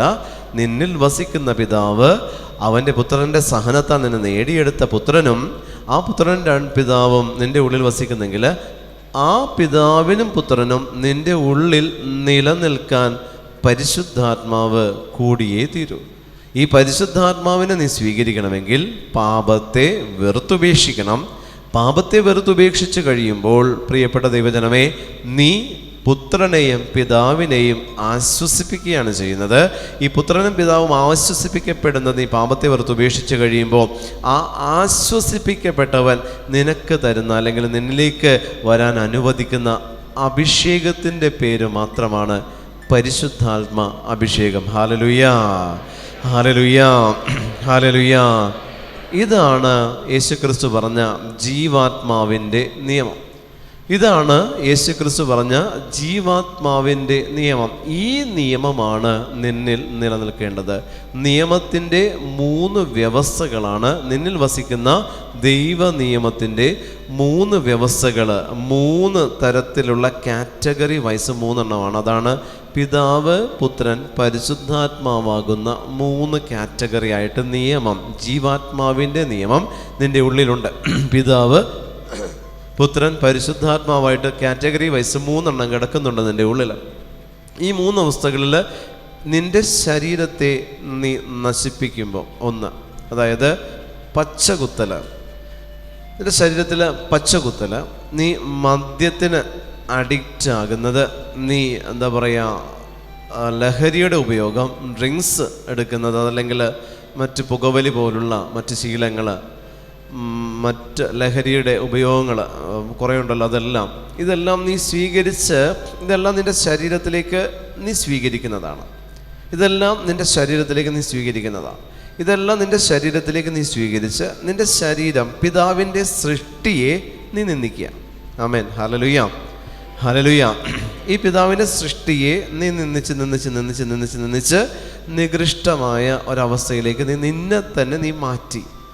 പിതാവ് എന്ന് പറയുന്ന അവസ്ഥ നിന്നിൽ നിർജീവമായി. കാരണം നിൻ്റെ ശരീരത്തിൻ്റെ ഓരോ ബ്ലഡ് വെസൽസിലൂടെ പുറത്തേക്ക്, അതല്ലെങ്കിൽ സർക്കുലേറ്റ് ചെയ്യുന്ന പിതാവിൻ്റെ ജീവൻ ആകുന്ന പിതാവിൻ്റെ രക്തം, അതല്ലെങ്കിൽ പുത്രനെ കയച്ച പുത്രൻ്റെ പരിശുദ്ധ രക്തം നിൻ്റെ ഓരോ ബ്ലഡ് വെസൽസിൽ അതിങ്ങനെ സർക്കുലേറ്റ് ചെയ്യുന്നുണ്ടെങ്കിൽ അതിലേക്കെല്ലാം നീ ഈ നിക്കോട്ടിൻ്റെ കണ്ടൻറ്റ്, അല്ലെങ്കിൽ ഈ ലിക്കറിൻ്റെ കണ്ടൻറ്റ്, അതിലേക്ക് ആൽക്കഹോളിൻ്റെ കണ്ടൻറ്റ് അതിലേക്ക് നീ സ്വീകരിച്ച് ആ ഒരു ഫിഗറിനെ നീ ഫുള്ളി പൈശാചികതയിലേക്ക് നീ ഫോം ചെയ്ത് മാറ്റി. അവിടെ നീ ഒരു സൃഷ്ടികർമ്മം നടത്തി.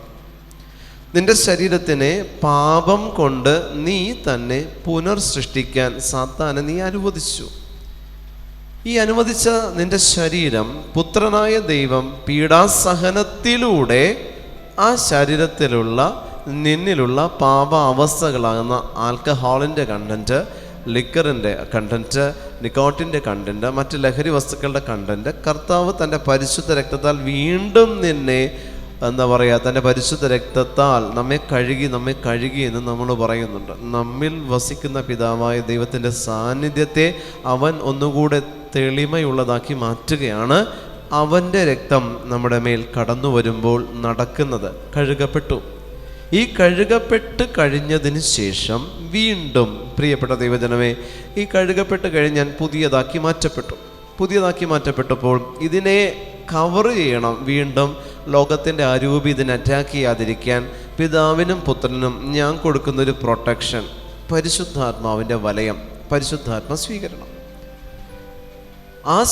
ആ ഒരു പ്രൊട്ടക്ഷൻ കവറിങ് എനിക്ക് കിട്ടാൻ എന്നിലുള്ള ലോക മനുഷ്യനെ ഉരിഞ്ഞു മാറ്റലാണ് ഞാൻ പാപത്തെ വെറുത്തുപേക്ഷിക്കൽ. എന്നിലുള്ള ലോക മനുഷ്യനെ ഞാൻ ഉരിഞ്ഞു മാറ്റിയതാണ് ഞാൻ പാപത്തെ വെറുത്തുപേക്ഷിച്ചപ്പോൾ. ആ ലോക മനുഷ്യനെ ഉരിഞ്ഞു മാറ്റുമ്പോൾ സ്വാഭാവികമായിട്ടും ഈ ഒരു കവറിങ് മാറിക്കഴിയുമ്പോൾ എൻ്റെ ബോഡി പുറത്തു വരുന്നത് പോലെ പാപത്തെ ഞാൻ മാറ്റുമ്പോൾ എന്നിലുള്ള പരിശുദ്ധാത്മാവ് തെളിഞ്ഞ് എന്നിൽ നിന്ന് തന്നെ പുറത്തേക്ക് വന്ന് നിൽക്കുന്ന അവസ്ഥ. അതല്ലാതെ പുറമേന്ന് ഞാൻ സ്വീകരിക്കുന്നതല്ല പ്രിയപ്പെട്ടവർ, എവിടെന്നെങ്കിലും കടന്നു വരുന്നതല്ല. അത് എന്നിൽ തന്നെയുണ്ട്. പക്ഷേ അതെന്നിൽ എന്താ പറയുക, നല്ല രീതിയിൽ അത് വർക്ക് ചെയ്യാതിരിക്കാൻ സാത്താൻ എന്നിലിട്ടിരിക്കുന്ന ആവരണം, ലോകാരൂപിയെ ഞാൻ പാപത്തെ വെറുത്തുപേക്ഷിക്കുമ്പോൾ ഈ ആവരണം എന്നിൽ നിന്ന് മാറ്റപ്പെട്ട് കഴിയുമ്പോൾ എൻ്റെ ഉള്ളിൽ തന്നെയുള്ള പരിശുദ്ധാത്മാവ് അകമേ നിന്ന് പുറമേലേക്ക് വന്ന് ആ കവറിങ് എനിക്ക് ചുറ്റും തീർക്കും. ഇതിനെ വിളിക്കുന്ന പേരാണ് പ്രസാദവര അവസ്ഥ. ഈ അവസ്ഥയിൽ നമ്മൾ ആയിരുന്നു കഴിഞ്ഞാൽ പിന്നെ സാത്താൻ്റെ ആധിപത്യത്തിന് നമ്മൾ എന്നേക്കുമായിട്ടൊരു ഗ്യാപ്പ് കൊടുക്കുകയാണ്. ഇതാണ് പുറമേ നിന്ന് പിതാവിൻ്റെ സ്ട്രക്ചറിനെ നശിപ്പിക്കാൻ പുറമേ നിന്ന് വന്നത്. അതായത് ഞാൻ പറഞ്ഞു, മദ്യം, ലഹരിയുടെ ഉപയോഗങ്ങൾ, ശരീരത്തിൽ പച്ച കുത്തുന്നത് പോലുള്ളത്, നമ്മുടെ ശരീരത്തെ കുത്തിത്തുളച്ച ആഭരണങ്ങൾ, ഒത്തിരി ആഭരണങ്ങൾ, ശരീരത്തെ തുളച്ചിടുന്ന ആഭരണങ്ങൾ, ശരീരത്തിൽ അണിയുന്ന ആഭരണങ്ങളും ശരീരത്തിൽ തുളച്ച് ഡ്രില്ല് ചെയ്ത് കയറ്റുന്ന ആഭരണങ്ങളും രണ്ടാ. മുറിപ്പെടുത്തി ആഭരണം അണിയുന്നുണ്ടെങ്കിൽ ശ്രദ്ധിക്കുക, പ്രത്യേകിച്ച് പുരുഷന്മാർ. അപ്പോൾ ഇത് ഞാൻ പരിശുദ്ധാത്മാവിൻ്റെ ആലയത്തെ നിന്ദിച്ചു. നിന്ദിച്ച് ഞാനത് നശിപ്പിച്ച് ആ ഒരു അവസ്ഥയിലായി. കാരണം ഇത് നശിപ്പിക്കരുതെന്ന് പറയുന്നത്, പച്ച കുത്തരുതെന്ന് പറയുന്നതിൻ്റെ കാരണം ഞാൻ പറഞ്ഞില്ലേ, പിതാവിനെയാണ് നീ പച്ച കുത്തുന്നത്. നിൻ്റെ അപ്പനെ തന്നെയാണ് നീ പച്ച കുത്തി വികൃതമാക്കുകയാണ് അവനെ. സൃഷ്ടികർമ്മത്തിൻ്റെ മേൽ നീ കരിവാരി തേച്ചു എന്നേ പറയാൻ പറ്റുള്ളൂ. ദൈവത്തിൻ്റെ സൃഷ്ടികർമ്മത്തിന് മേൽ നീ കരിവാരി തേച്ചു. ഇത് പുറമേ നിന്ന് എന്നിലേക്ക് വന്ന് എന്നെ അശുദ്ധനാക്കിയത്. രണ്ടാമത്തേത്, എന്നിൽ നിന്ന് പുറപ്പെടുന്ന പാപം, അതായത് ശരീരത്തിൽ നിന്ന് പുറപ്പെടുന്ന പാപം, അതാണ് രണ്ടാമത്തേത്. അത് വ്യഭിചാരമാണ്. എൻ്റെ ശരീരം കൊണ്ട് ഞാൻ പിതാവിൻ്റെ ആലയം, ഞാൻ പറഞ്ഞു പിതാവാണ് ഞാനപ്പോൾ സ്വയംഭോഗം ചെയ്യുമ്പോൾ, ഞാൻ എന്താ പറയുക, വ്യഭിചാരം ചെയ്യുമ്പോൾ, ഞാൻ സ്വവർഗ ഭോഗം ചെയ്യുമ്പോൾ, എന്തുകൊണ്ട് പിതാവായ ദൈവം സോദോം ഗൊമോറ നശിപ്പിച്ചു? ഉള്ളിൽ വസിക്കുന്ന പിതാവായ ദൈവം, എൻ്റെ ഉള്ളിൽ വസിക്കുന്ന പിതാവായ ദൈവം എന്നിൽ, എൻ്റെ ശരീരമാകുന്ന, എന്നെ സൃഷ്ടി നടത്തിയ പിതാവും അതിൻ്റെ ഉള്ളിൽ വസിക്കുന്ന പുത്രനും, ഇത് രണ്ടും എന്നിലുണ്ട്. ഇത് രണ്ടും എന്നിലുണ്ടെങ്കിൽ ഞാൻ ഇവരെ കൊണ്ട് തന്നെയാണ് വ്യഭിചാരം ചെയ്യിക്കുന്നത്. ആമേൻ, ഹല്ലേലൂയ, ഹല്ലേലൂയ. ഞാൻ വ്യഭിചാരം ചെയ്യുന്നത് എൻ്റെ ശരീരം കൊണ്ടല്ല. ഞാൻ ശരീരം കൊണ്ട് ചെയ്യുന്ന പാപമൊന്നും ഞാനെന്ന് പറയുന്ന മനുഷ്യനല്ല ചെയ്യുന്നത്. ഞാൻ ഓരോ പാപം ചെയ്യുമ്പോഴും എൻ്റെ ഉള്ളിൽ വസിക്കുന്നവരെ ആ തൃത്വത്തെ കൊണ്ട് ഞാൻ ചെയ്യിക്കുകയാണ് ചെയ്യുന്നത്. ഹല്ലേലൂയ.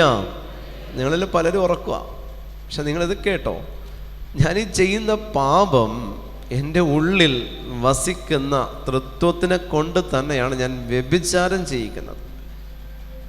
ഞാൻ സഭ പഠിപ്പിക്കുന്നുണ്ട്, വിജാതീയരുമായിട്ട് നമ്മൾ വിവാഹബന്ധത്തിൽ പാടില്ല. അവരെ സ്നേഹിക്കാനും അവരെ പരിരക്ഷിക്കാനും അവർക്ക് സഹായിക്കാനും ചെയ്യാം, അവരുമായിട്ട് നമ്മൾക്ക് വിവാഹബന്ധം പാടില്ല.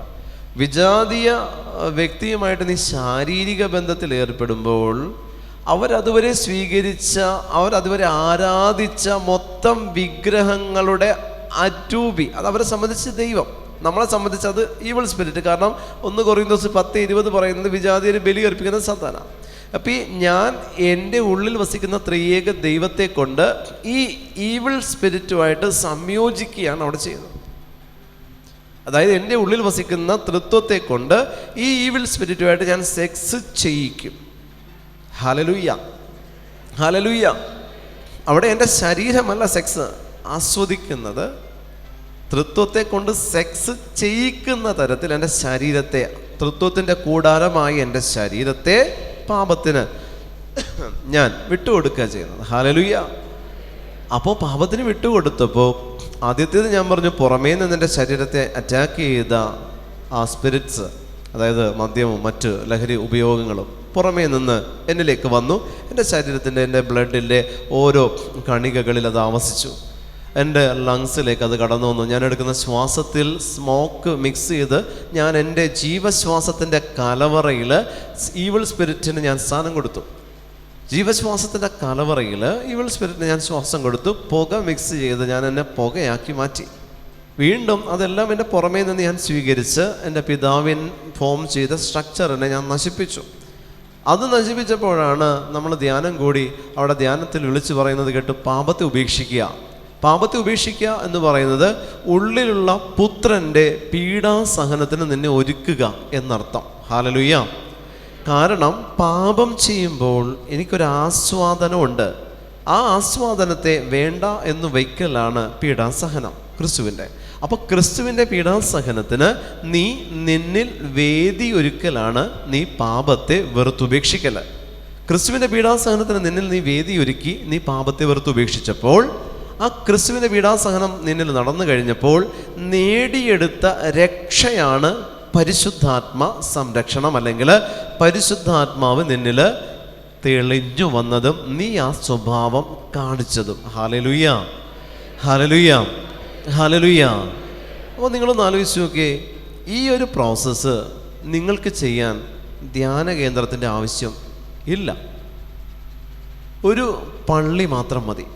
കാരണം അനുദിനം നീ ദിവ്യബലി അർപ്പിക്കുമ്പോൾ ആ ദിവ്യബലിയിലൂടെ പുത്രൻ, ഉള്ളിൽ വസിക്കുന്ന പുത്രൻ, ഈ നീ സ്വീകരിച്ച പരിശുദ്ധ കുർബാനയാകുന്ന അവൻ്റെ ശരീരത്തെ നീ വീണ്ടും ഭക്ഷിക്കുമ്പോൾ, സ്വീകരിക്കുമ്പോൾ, നീ അതിനെ അഭിഷേകമായി, തീക്കട്ട എന്നാണ് അതിനെ വിശേഷിപ്പിക്കുന്നത്, അതിനെ നീ സ്വീകരിക്കുമ്പോൾ ഉള്ളിൽ വസിക്കുന്ന നിൻ്റെ ത്രിയേക ദൈവത്തിന് നീ കൊടുക്കുന്ന ഫുഡാണത്. അത് നിൻ്റെ ഉള്ളിൽ വസിക്കുന്ന നിൻ്റെ ത്രിയേക ദൈവത്തെ നീ തീറ്റിപ്പോറ്റുകയാണ്. നീ ഉപവസിക്കുമ്പോൾ അവരെ നിനക്ക് തീറ്റിപ്പോറ്റാൻ പറ്റും. നീ പരിശുദ്ധ കുർബാന സ്വീകരിക്കുമ്പോൾ അവരെ നിനക്ക് തീറ്റിപ്പോറ്റാൻ പറ്റും. നീ സാക്രമെൻ്റൽ ലൈഫ്, കൗദാശിക ജീവിതവുമായിട്ട് നീ മുന്നോട്ട് പോകുമ്പോൾ അവരെ നിനക്ക് തീറ്റിപ്പോറ്റാൻ പറ്റും. നീ ദേവാലയത്തിൽ ചെന്ന് ഒരു പുരോഹിതൻ്റെ മുന്നിൽ, ക്രിസ്തുവിൻ്റെ മുന്നിൽ വിശുദ്ധ കുമ്പസാരം നടത്തി കഴിയുമ്പോൾ, ഞാൻ പറഞ്ഞില്ലേ, എൻ്റെ ശരീരത്തിലുള്ള പാപക്കറകളുടെ മാലിന്യം, എൻ്റെ ആത്മാവിൽ ഈ തീ ജ്വലനം ഉണ്ടാകുന്ന അവസ്ഥയാണ് വിശുദ്ധ കുമ്പസാരം. ആത്മാവ് തീ പോലെ ജ്വലിക്കും. പാപത്തെ വെറുത്തുപേക്ഷിച്ച് കഴിയുമ്പോൾ ആ തീ പോലെ ജ്വലിക്കുന്ന ആത്മാവാണ് എൻ്റെ ശരീരത്തെ വിശുദ്ധീകരിച്ച് രോഗത്തിൻ്റെ കെട്ട് ശരീരത്തിൽ നിന്ന് അഴിക്കുന്നതും പരിശുദ്ധാത്മ അഭിഷേകം എന്ന് നമ്മൾ വിളിക്കുന്ന അവസ്ഥയിലേക്ക് നമ്മൾ ചെന്ന് എത്തുന്നതും. ഹല്ലേലൂയ, ഹല്ലേലൂയ, ഹല്ലേലൂയ. ഈ ഒരു അവസ്ഥയിലേക്ക് നമ്മൾ ചെന്നെത്തി. അപ്പോൾ നമുക്ക് ഈ ഒരു പ്രോസസ്സിന് ഒരു ധ്യാന കേന്ദ്രത്തിൻ്റെ ആവശ്യമില്ല. ഡേ ബൈ ഡേ നമുക്കിത് വീട്ടിൽ ചെയ്യാം. നിങ്ങൾ പ്രസാദപരാവസ്ഥയിലായിരുന്നിട്ട് ഈ ഒരു പ്രോസസ്സ് നിങ്ങൾ വീട്ടിൽ ചെയ്താൽ നിങ്ങൾക്ക് ധ്യാന കേന്ദ്രത്തിൽ നിന്ന് കിട്ടിയ അഭിഷേകത്തെ അതിൻ്റെ മാറ്റു കുറയാതെ കാത്തു സൂക്ഷിക്കാൻ നിങ്ങളുടെ ഭവനം മതി പ്രിയപ്പെട്ടവരെ. കൂടെ ധ്യാനം കൂടരുത്. ഞാൻ എപ്പോഴും പറയുന്നതാണ്, കൂടെ ധ്യാനം കൂടരുത്. അപ്പോൾ എന്താണെന്നറിയോ, നിങ്ങൾക്ക് ദൈവത്തെ ആരാധിക്കാനുള്ള കൃപ നഷ്ടപ്പെടും. നിങ്ങൾക്ക് ദൈവത്തെ ആരാധിക്കാൻ, നിന്നിൽ നിന്ന് ആരാധന പ്രതീക്ഷിക്കുന്നുണ്ട്. ഇതിപ്പോൾ നീ ആരാധിക്കുന്നത് കൂടുന്ന ധ്യാനത്തിൽ മാത്രമേ ഉള്ളൂ ദൈവത്തെ ആരാധിക്കുന്നത്. അതുകൊണ്ടാണ് ഞാൻ പറയുന്നത്, നിങ്ങൾ ഭവനത്തിലിരുന്ന് വാർഷിക ധ്യാനം, വർഷത്തിലൊരിക്കലും ധ്യാനം കൂടണം നിങ്ങൾ. അത് നിന്നെ ഒന്നുകൂടെ ക്ലെൻസ് ഔട്ട് ചെയ്യാൻ ഉപകരിക്കും. വർഷത്തിലൊരിക്കൽ ധ്യാനം കൂടുമ്പോൾ അഭിഷേകത്തിൽ നിനക്ക് ഒരു വർഷത്തെ അഭിഷേകം, ആ ഒരു ചാർജ് ഓരോ ധ്യാനത്തിൽ നിന്നും നിന്നിൽ സ്വീകരിക്കണം.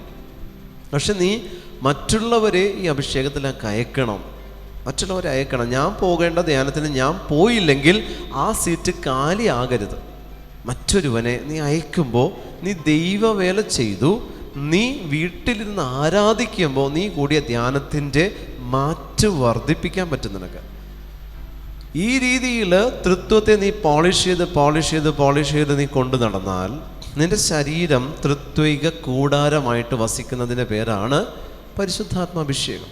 Hallelujah, hallelujah. പരിശുദ്ധാത്മാവിൻ്റെ അഭിഷേകം സ്വീകരിച്ചില്ലെങ്കിലും പിതാപുത്ര സാന്നിധ്യം നിൻ്റെ ഉള്ളിലുണ്ട്. പക്ഷെ അത് പാപത്തിൻ്റെ മാലിന്യത്തിൽ ഇങ്ങനെ എന്താ പറയുക, നീ അതിന് മാലിന്യം കൊണ്ട് അതിനെ മൂടിയിട്ടിരിക്കുന്നതേ ഉള്ളൂ. നിന്നിൽ ജീവിക്കത്തില്ല, അവർ ജീവിക്കില്ല. വസിക്കുന്നത് വേറെ, നിന്നിൽ വസിക്കാൻ പറ്റും, നിന്നിൽ ജീവിക്കാൻ പറ്റും. പിതാവ് പുത്രന് നിന്നിൽ ജീവിക്കാൻ പറ്റുന്നതിന് അവർക്ക് വേണ്ട എനർജിയാണ് പരിശുദ്ധാത്മാവ്. പിതാവ് പുത്രന് നിന്നിൽ ജീവിക്കാൻ അവർക്ക് നീ എനർജി കൊടുക്കണമെങ്കിൽ പരിശുദ്ധാത്മാഭിഷേകം കൂടെ അതിന് കൂട്ടിച്ചേർക്കപ്പെടണം.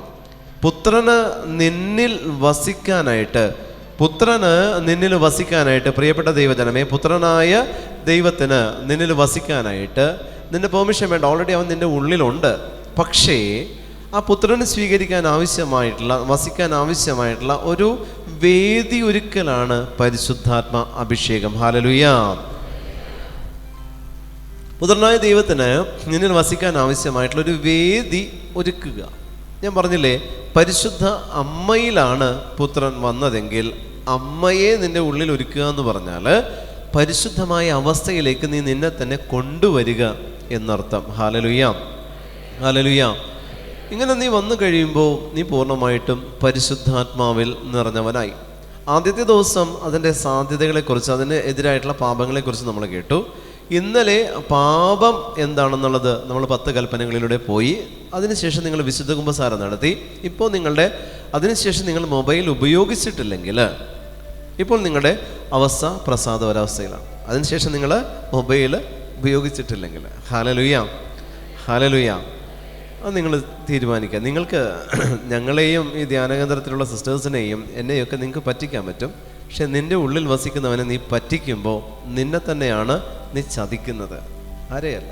നീ നിന്നെ തന്നെ ചതിച്ചുകൊണ്ടിരിക്കുക. നമ്മൾ വിചാരിക്കും ഒളിഞ്ഞും മറന്നും ചെയ്യുന്ന ഓരോ പാപങ്ങളും തെറ്റുകളും അനുസരണക്കേടുകളും ഞാനെന്തോ വലിയൊരു സംഭവമാണ്. പക്ഷേ നിങ്ങളെ തന്നെ ചീറ്റ് ചെയ്താ. ഈ 2 ദിവസം കൊണ്ട് കിട്ടിയ അഭിഷേകം ഇന്നലെ രാത്രി നിങ്ങൾ മൊബൈൽ ഉപയോഗിച്ചിട്ടുണ്ടെങ്കിൽ അത് തീർന്നു പ്രിയപ്പെട്ടവരെ. അതായത് 3 ദിവസത്തെ ധ്യാനത്തിന് ഞാൻ എപ്പോഴും പറയും പൂർണ്ണദണ്ഡ വിമോചനം കിട്ടും. സഭ കൽപ്പിച്ചനുവദിച്ച പൂർണ്ണദണ്ഡ വിമോചനം 3 ദിവസം പരിശുദ്ധ ബലിയിൽ, 3 ദിവസം പരിശുദ്ധ ബലിയോട് കൂടിയ 3 ദിവസത്തെ ധ്യാനത്തിൽ നിങ്ങളുടെ അവകാശമാണ് പൂർണ്ണദണ്ഡ വിമോചനം. എത്ര പാപക്കടങ്ങൾ ഇളവ് കിട്ടുമെന്ന് അറിയോ 3 ദിവസത്തെ ധ്യാനത്തിൽ? പക്ഷെ അതിൽ ഒരു ദിവസമെങ്കിലും ലോകാരൂപി കടന്നു വന്നിട്ടുണ്ടെങ്കിൽ ആ പൂർണ്ണദണ്ഡ വിമോചനം എന്താ പറയുക, അത് ഭേദിക്കപ്പെട്ടു. നീ തന്നെ. ഹല്ലേലൂയ.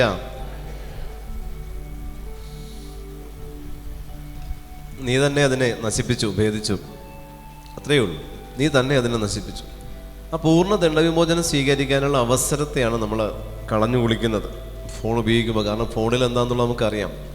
സാത്താൻ്റെ ഒരു ഇൻസ്ട്രുമെൻ്റ് നിൻ്റെ ശരീരത്തിൽ വെച്ച് ഘടിപ്പിച്ച് തന്നിരിക്കുക. അതാണ് നീ അത് കൂടെ കൊണ്ടു കിടക്കണം.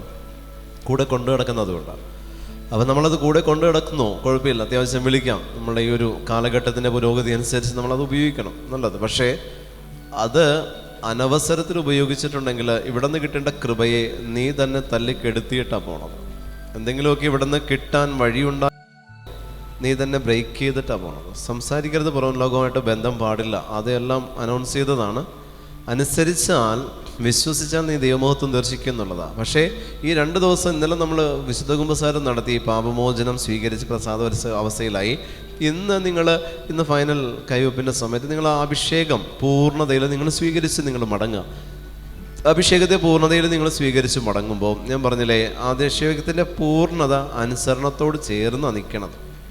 അപ്പം നമ്മൾ ഉപയോഗിക്കുന്ന ലോകാരൂപിയെ പൂർണ്ണമായിട്ട് വെറുത്തുപേക്ഷിച്ച്, ലോകത്തെ പൂർണ്ണമായിട്ട് ഉപേക്ഷിച്ച് 3 ദിവസം ആയിരിക്കുമ്പോഴാണ് നമ്മൾക്ക് ആ ഒരു പൂർണ്ണദണ്ഡ വിമോചന അവസ്ഥയിലേക്ക് നമ്മൾ വരുള്ളൂ. പക്ഷെ നമ്മളായിട്ട് തന്നെ അത് ബ്രേക്ക് ചെയ്യുകയാണ്. കാരണം ആ ഒരു ടെംപ്റ്റേഷനെ അടക്കാൻ നമുക്ക് പറ്റുന്നില്ല. ഇത് കയ്യിൽ കിട്ടിക്കഴിയുമ്പോൾ നമ്മൾ എന്തെങ്കിലും എടുത്ത് നോക്കുകയും ഉപയോഗിക്കുകയും ആരെങ്കിലുമൊക്കെ വിളിച്ച് ആ സാത്താൻ്റെ ആധിപത്യത്തെ ഒന്നും കൂടി നമ്മൾ ഉറപ്പിക്കും. അങ്ങനെ വരുമ്പോൾ വീണ്ടും നിങ്ങളുടെ ഉള്ളിൽ വസിച്ച തൃത്വത്തിനെ നിങ്ങൾ വീണ്ടും വീണ്ടും വീണ്ടും അതിന് വേണ്ടിയിട്ടൊരു ശ്മശാന ഭൂമിയാക്കി നിങ്ങളെ തന്നെ മാറ്റുക. അതല്ലാതെ വസിക്കുന്ന ജീവസുറ്റ ഭൂമിയാക്കി നല്ല നിലമാക്കി നിങ്ങളതിനെ മാറ്റുന്നില്ല. ഹല്ലേലൂയ, ഹല്ലേലൂയ, ഹല്ലേലൂയ. അതാണ് വചനത്തിൽ പറയുന്നത്. വിതക്കാരൻ വിത്ത് വിതയ്ക്കാൻ പുറപ്പെട്ടത് പിതാവായ ദൈവം, നീയാകുന്ന പിതാവായ ദൈവം പുറപ്പെട്ടു. വിതക്കാരൻ എന്ന് പറയുന്ന വിത്താകുന്ന വചനമാകുന്ന ക്രിസ്തു നിന്നിൽ വിതച്ചു. അതാണ് വിതക്കാരല്ലാതെ വിത്ത് എന്നാകുന്ന വചനമാകുന്ന യേശു ക്രിസ്തുവിനെ നിന്നിൽ വിതച്ചു. അതാണ് ഞാൻ നേരത്തെ പറഞ്ഞത്. പുത്രൻ നിന്നിൽ വസിക്കുന്നുണ്ട്.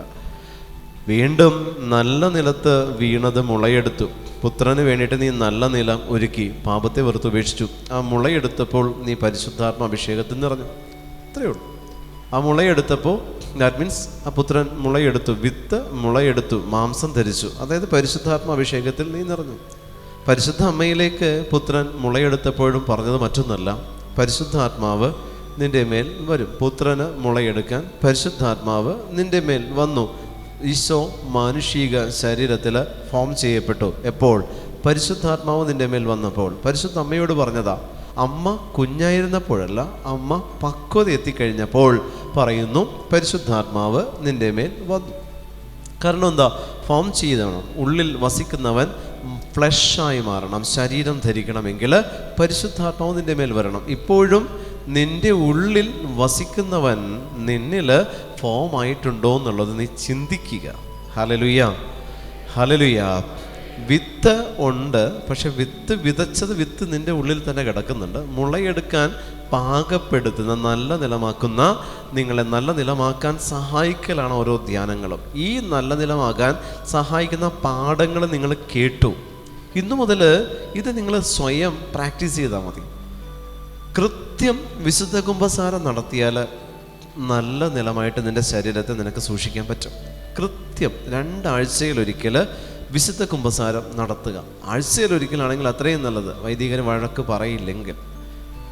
അപ്പോൾ നമ്മൾ 2 ആഴ്ച കൂടുമ്പോൾ നിങ്ങൾ വിശുദ്ധ കുമ്പസാരം നടത്തി പ്രസാദപര അവസ്ഥയിലാണെങ്കിൽ നല്ല നിലമാണ്. നിങ്ങളുടെ ഉള്ളിൽ വസിക്കുന്നവന് അവിടെ തന്നെ നിങ്ങളൊരു ആശ്വാസം കൊടുക്കുന്നുണ്ട്. അവിടെ തന്നെ നിങ്ങളൊരു ആശ്വാസം പുത്രനായ ദൈവത്തിന് കൊടുത്ത് വീണ്ടും ആ പരിശുദ്ധാത്മാവിന് നിറഞ്ഞ ഏത് ടെൻഷനിലാണോ നീ പോകുന്നത്, ആ ടെൻഷൻ നിന്നെ മാറ്റാൻ ഏറ്റവും ബെസ്റ്റ് വിശുദ്ധ കുമ്പസാരമാണ്. നാളെ ജപ്തിയാ, നീ ഇന്ന് വിശുദ്ധ കുമ്പസാരം നടത്ത്, ആ ജപ്തി ഒഴിവായി പോകും.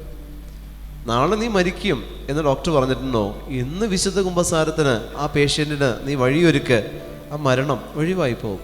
അങ്ങനെ ലോകത്തിൻ്റേതായിട്ടുള്ള ഭീഷണികൾ ഒഴിവാകാൻ നിൻ്റെ ഉള്ളിൽ വസിക്കുന്നവൻ ചാർജ് ചെയ്യപ്പെടുന്ന അവസ്ഥയാണ് വിശുദ്ധ കുമ്പസാരത്തിലൂടെ നീ കൊടുക്കുന്നത്. ഹല്ലേലൂയ. അതുകൊണ്ടാണ് അതിനെ കൂദാശ എന്ന് വിളിക്കുന്നത്. കൂദാശ. ലോകം നിനക്ക് തന്ന ഓരോ ഭീഷണികളാണ് ജപ്തിയും രോഗങ്ങളും കടബാധ്യതകളും കുടുംബ പ്രശ്നങ്ങളും. ഈ ഭീഷണിയെല്ലാം നീ എന്നിട്ട് 4 പാട് ഓടുക. ഇങ്ങോട്ട് ഒരു ട്രാവൽ നടത്തുക. നീ ഇങ്ങോട്ട് നിനക്ക് ട്രാവൽ നടത്താൻ നിന്നെ പ്രാപ്തനാക്കുന്ന അഭിഷേകമാണ് പരിശുദ്ധാത്മ അഭിഷേകം. ഹല്ലേലൂയ, ഹല്ലേലൂയ, ഹല്ലേലൂയ. ഇത് ശരീരത്തിൻ്റെ പ്രവണതകൾക്കനുസരിച്ച് ജീവിക്കാതെ ആത്മാവിൻ്റെ പ്രചോദനമനുസരിച്ച് ജീവിക്കുന്ന നമ്മിൽ നിയമത്തിൻ്റെ അനുശാസനം സഫലമാകുന്നതിന് വേണ്ടിയാണ്. ശരീരത്തിൻ്റെ പ്രവണതകൾക്കനുസരിച്ച് ജീവിക്കാതെ ആത്മാവിൻ്റെ ഇഷ്ടം അനുസരിച്ച് ജീവിക്കുന്നതിന് വേണ്ടി നമ്മിൽ നിയമത്തിൻ്റെ അനുശാസനം, അതായത് ദൈവാത്മാവിൻ്റെ ജീവാത്മ നിയമം അനുശാസിക്കാൻ വേണ്ടിയിട്ട്, അത് സഫലമാകാൻ വേണ്ടി കർത്താവ് തന്നതാണ്. ശരീരത്തിൻ്റെ പ്രവണത അതാണ് പാപത്തിൻ്റെ പ്രവണത. ആദ്യം ഞാൻ പറഞ്ഞു, പുറമേ നിന്ന് വന്ന അരൂപി അല്ലെങ്കിൽ ലഹരി എൻ്റെ ശരീരത്തെ നിർവീര്യമാക്കിയപ്പോൾ പിതാവിൻ്റെ സ്ട്രക്ചർ ഞാൻ മാറ്റി. അതിനുശേഷം അകമേ നിന്ന് എന്നെ അശുദ്ധനാക്കാനായിട്ട് കടന്നു വന്ന വ്യഭിചാര ദുർഭൂതം, അകമേ നിന്ന് എന്നെ കടന്നു വന്ന് ആക്രമിച്ച വ്യഭിചാര ദുർഭൂതം, അതുവഴി ഞാൻ എൻ്റെ ശരീരത്തെ നശിപ്പിക്കാൻ പറ്റും. ഈ ഒരു 6ാം പ്രമാണ ലംഘനം നമ്മളിൽ വന്നു കഴിഞ്ഞാൽ പ്രിയപ്പെട്ടവരെ, അത് ഉള്ളിൽ വസിക്കുന്നവനെ കൊണ്ട് തന്നെ ചെയ്യിക്കുകയെന്ന് ഞാൻ പറഞ്ഞു. എൻ്റെ ഉള്ളിൽ വസിക്കുന്നവനെ കൊണ്ടാണ് ഞാൻ പാപം ചെയ്യുന്നത്. അതിന് ഞാൻ എൻ്റെ ശരീരം അവന് വിട്ടുകൊടുത്തു. പാപം ചെയ്തോ, ഇത് നമ്മൾ ചെയ്യിക്കുക. വ്യഭിചാരത്തിൽ ഉള്ളിൽ വസിക്കുന്നവനെ കൊണ്ട് നമ്മൾ പാപം ചെയ്യിക്കുന്ന ഏറ്റവും വലിയ നികൃഷ്ടമായിട്ടുള്ള പാപം വ്യഭിചാരം. എൻ്റെ ശരീരത്തെ പാപത്തിന് വിട്ടുകൊടുത്തു എന്ന് ഞാൻ പറയുമ്പോഴും ഈ പാപം ചെയ്യുമ്പോഴും എൻ്റെ ആത്മാവ് അങ്ങനെ തന്നെയുണ്ട്. ദൈവത്തിൻ്റെ ആത്മാവ് എൻ്റെ ഉള്ളിൽ വസിക്കുന്ന പുത്രൻ അങ്ങനെ തന്നെ എൻ്റെ അകത്തുണ്ട്. അപ്പോൾ അവനെ ഞാൻ പറഞ്ഞില്ലേ, ഒരു വറചട്ടിയിലിട്ട് അവനെ എണ്ണയിലിട്ട് വറുക്കുന്നതിന് തുല്യമാണ്. അവൻ അവിടെ കിടന്ന് നീറുക. ഞാൻ ഓരോ തവണ ചെയ്യുന്ന പാപത്തിലും അവനവിടെ കിടന്ന് നീറുക. ഞാൻ ചെയ്യുന്ന ഓരോ എൻ്റെ വഴിവിട്ട ജീവിതത്തിലും അവൻ്റെ കൽപ്പനകളെ ഞാൻ ലംഘിക്കുമ്പോഴും എൻ്റെ ഈശോ എൻ്റെ ഉള്ളിൽ വെന്തുരുകുന്ന അവസ്ഥ. ശരീരത്തിൻ്റെ പ്രവണതകൾക്കനുസരിച്ച് ജീവിക്കരുത് എന്ന് വചനം അനുശാസിക്കുന്നതും അതുകൊണ്ടാണ്. അവസാനം ഈ ശരീരത്തെ മണ്ണോട് ചേർക്കും. നമ്മൾ മരിച്ചു കഴിയുമ്പോൾ മണ്ണിൽ ക്രിസ്തീയ വിശ്വാസം അനുസരിച്ച് നമ്മൾ ഒരു കുഴി കുത്തി അതിനകത്തിട്ട് മൂടും. ഈ കുഴി കുത്തി മണ്ണിനകത്തിട്ട് നമ്മുടെ ശരീരത്തെ മൂടുമ്പോൾ ഞാൻ മരിച്ചു, എൻ്റെ ശ്വാസം നിലച്ചു, എൻ്റെ ആ പൾസ് പിന്നെ എനിക്ക് കിട്ടുന്നില്ല, എൻ്റെ കണ്ണിൽ കൃഷ്ണമണി കാണുന്നില്ല. ഈ ഒരവസ്ഥയിലേക്ക് ഞാൻ പോവുകയാണ്. പിന്നെ എൻ്റെ ഈ ശരീരം പിന്നീട് കംപ്ലീറ്റ് അത് ശരീരത്തിൻ്റെ അവസ്ഥകളെല്ലാം മാറി അതിങ്ങനെ ഒരു സ്റ്റിഫായി മാറി ഇത് പൂർണ്ണമായിട്ട് അതിൻ്റെ ടൈം കഴിയുമ്പോൾ അത് ഫുൾ സ്റ്റിഫായിട്ട് ഈ ബോഡി മാറുക. എന്താ, എൻ്റെ ഉള്ളിൽ വസിക്കുന്നവൻ എന്നിൽ നിന്ന് ആ പ്രാണൻ എന്നിൽ നിന്ന് തിരിച്ചു പോവുക. അയക്കപ്പെട്ടിടത്തേക്ക് ഈ പ്രാണൻ തിരിച്ച് യാത്ര ചെയ്യുമ്പോൾ അതുവരെ അതിന് വസിക്കാൻ ദൈവമൊരുക്കിയ ആലയം, ആ ആലയം ആളൊഴിഞ്ഞ ഭവനമായിട്ട് കിടക്കുക. മീൻസ് ജഡം ആളൊഴിഞ്ഞ ഭവനമായിട്ട് അതിൽ വസിക്കുന്ന ആള് ക്രിസ്തു അതിൽ നിന്ന് വിട്ടുപോയി. ഈ അവസ്ഥയിലേക്ക് ജീവിച്ചിരിക്കുമ്പോൾ വരുന്നതാണ് തളർവാദം അല്ലെങ്കിൽ കോമ സ്റ്റേജ് എന്നൊക്കെ നമ്മൾ പറയുന്നൊരവസ്ഥ. ജീവനുണ്ടോ? ഉണ്ട്. എന്നാൽ കണ്ണനക്കുന്നില്ല, അധരം അനക്കുന്നില്ല, കൈ അനക്കുന്നില്ല, ഫുള്ളി പാരലൈസ്ഡ് ആയിട്ട് കിടക്കുന്ന അവസ്ഥ പൈശാചികമാണ്.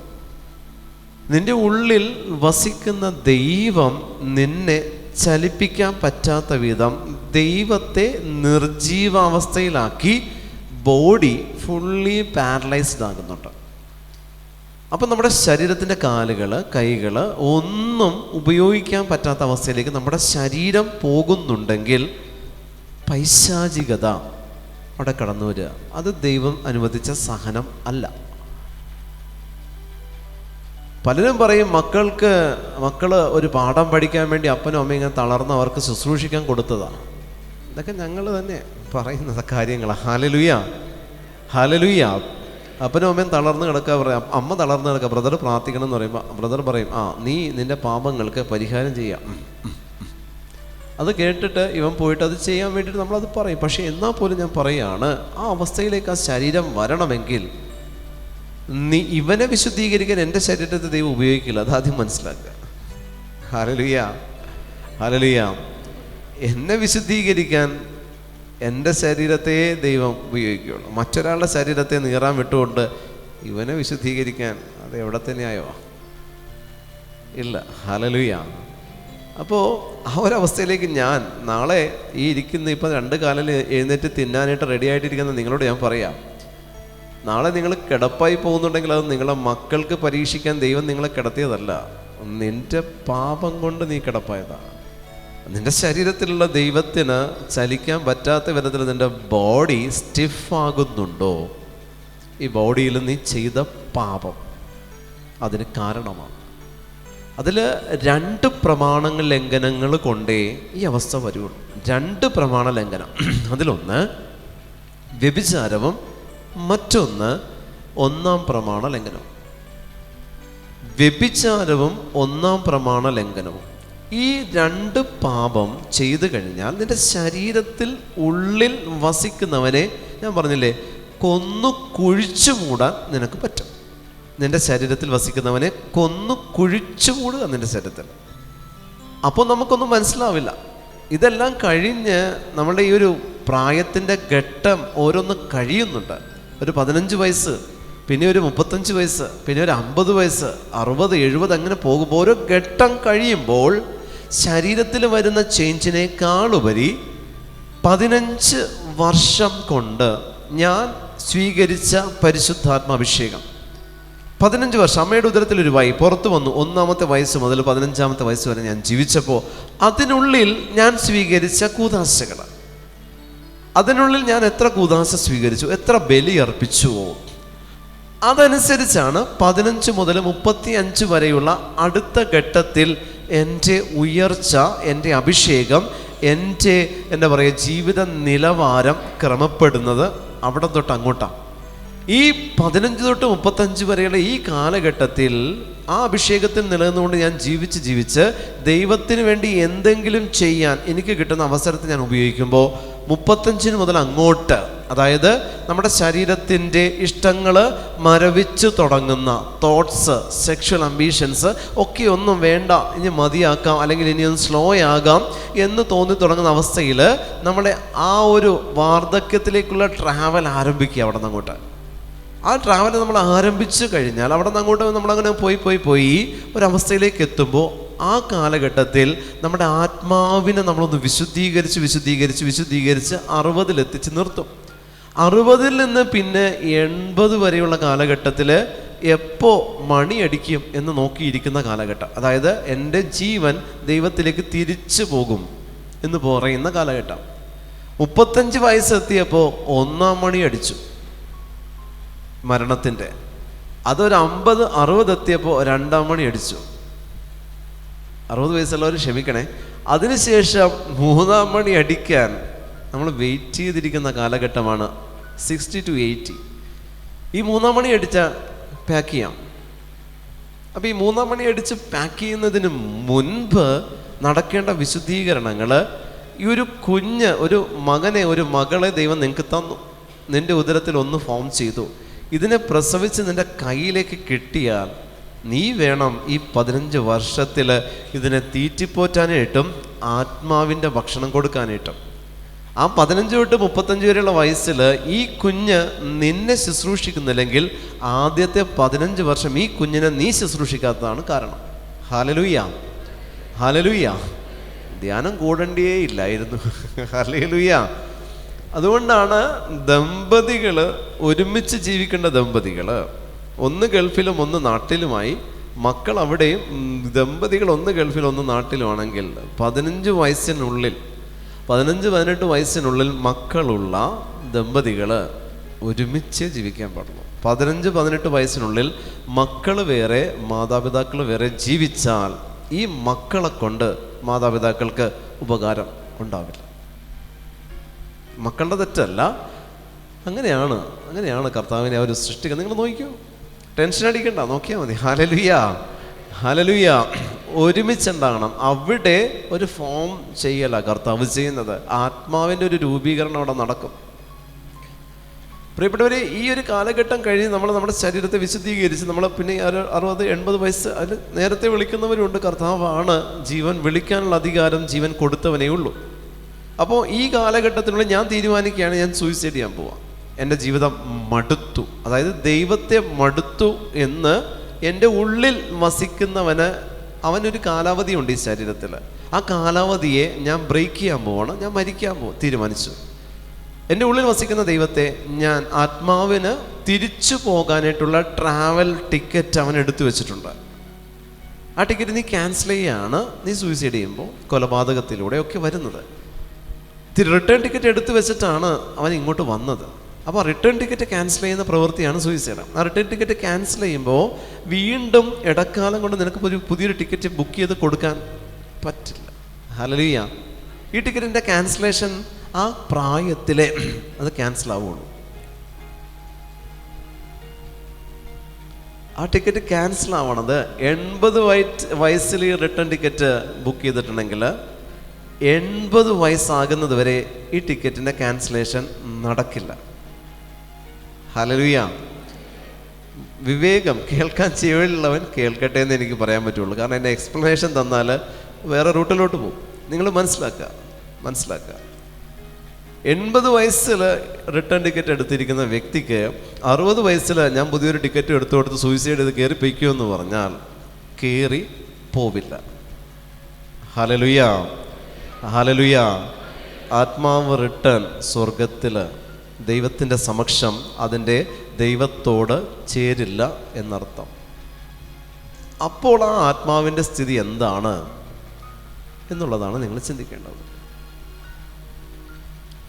അങ്ങനെ നീ ഒരുവനെ കൊന്നിട്ടുണ്ടെങ്കിൽ, നിന്റെ ഒരു സംസാരം ഒരുവൻ ആത്മഹത്യക്ക് കാരണമായിട്ടുണ്ടെങ്കിൽ, ഈക്വൽ ടു, അതായത് നിനക്കും സെയിം തന്നെയാണ് നിന്റെ ആ ആത്മഹത്യ. ഇപ്പം ഞാൻ ഒരുവനോട് ഷൗട്ട് ചെയ്തു, അവനെ ദേഷ്യപ്പെടുത്തി, അവനെ മുറിപ്പെടുത്തി, എൻ്റെ ആ ദേഷ്യം കേട്ട് അവൻ പെട്ടെന്ന് മരിച്ചു പിറ്റേ ദിവസം.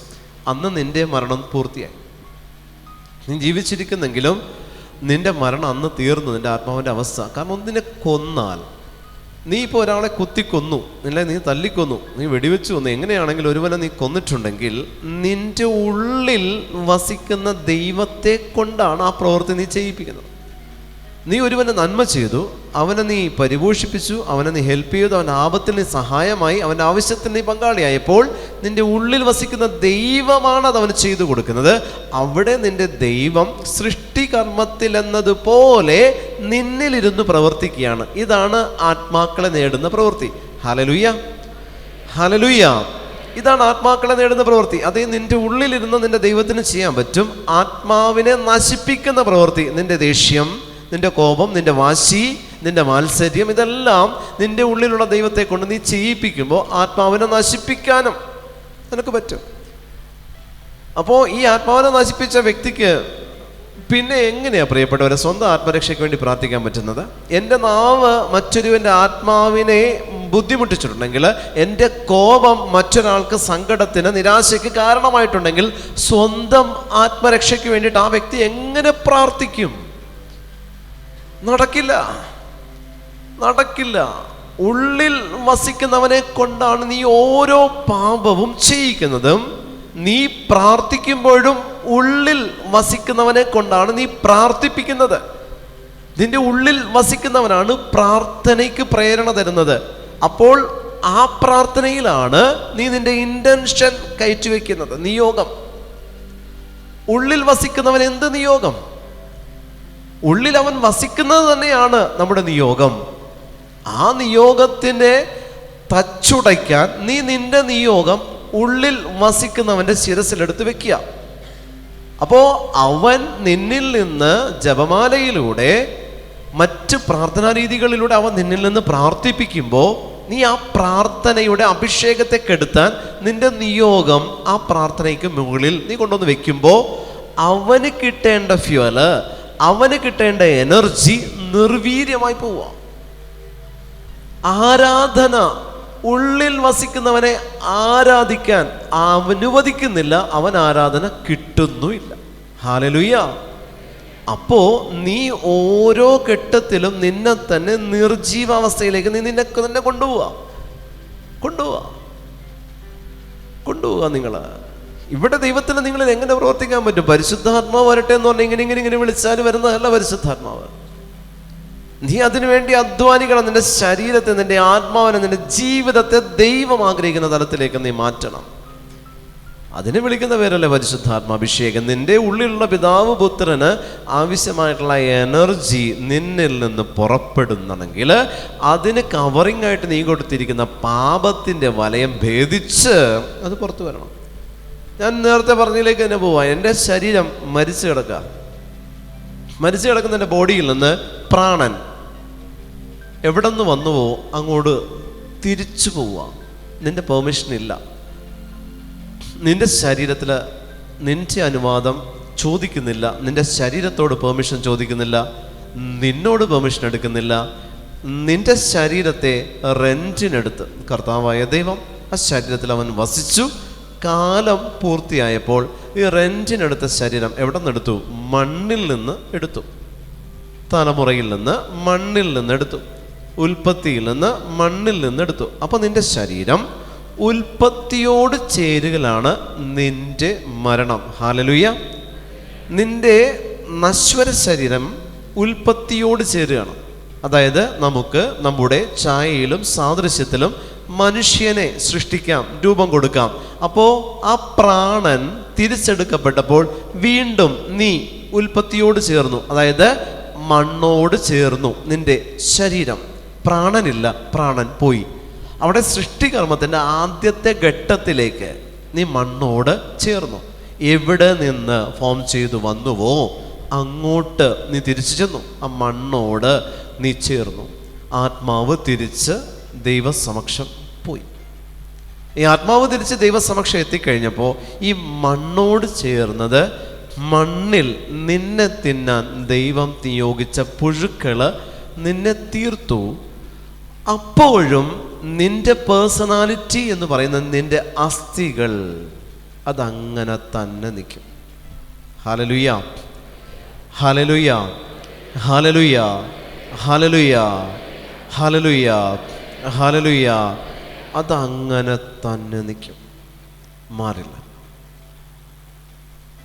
എന്നും നിനക്ക് വേണ്ടി ഒരു ശേഷിപ്പ്, തിരുശേഷിപ്പ് എന്ന് പറയാൻ പറ്റില്ല, നിൻ്റേതായിട്ടുള്ളൊരു ശേഷിപ്പ് ഭൂമിയിലുണ്ട്. പോവില്ല. ആ അസ്ഥി ബാക്കിയുള്ളതെല്ലാം തീർന്നു. നിന്റെ ശരീരത്തിൻ്റെ, നിന്റെ സൗന്ദര്യത്തിൻ്റെ, നിന്റെ ആരോഗ്യത്തിൻ്റെ, നിന്റെ മേനിവടിവിൻ്റെതെല്ലാം തീർന്നു. ഉള്ളിലുള്ള ഫോം, ഞാൻ പറഞ്ഞു, നിന്റെ ഉള്ളിൽ വസിക്കുന്ന തൃത്വത്തിൻ്റെ ഫോം അല്ലെങ്കിൽ ആ ഒരു സ്ട്രക്ചർ, നമുക്ക് നമ്മുടെ ഛായയിലും സാദൃശ്യത്തിലും എന്ന് പറഞ്ഞ ആ സ്ട്രക്ചർ മാത്രം, സ്കെൽട്ടൻ മാത്രം ബാക്കി വന്നു. നിന്റെ ശേഷിപ്പ് ഭൂമിയിൽ ബാക്കി നിൽക്കുക.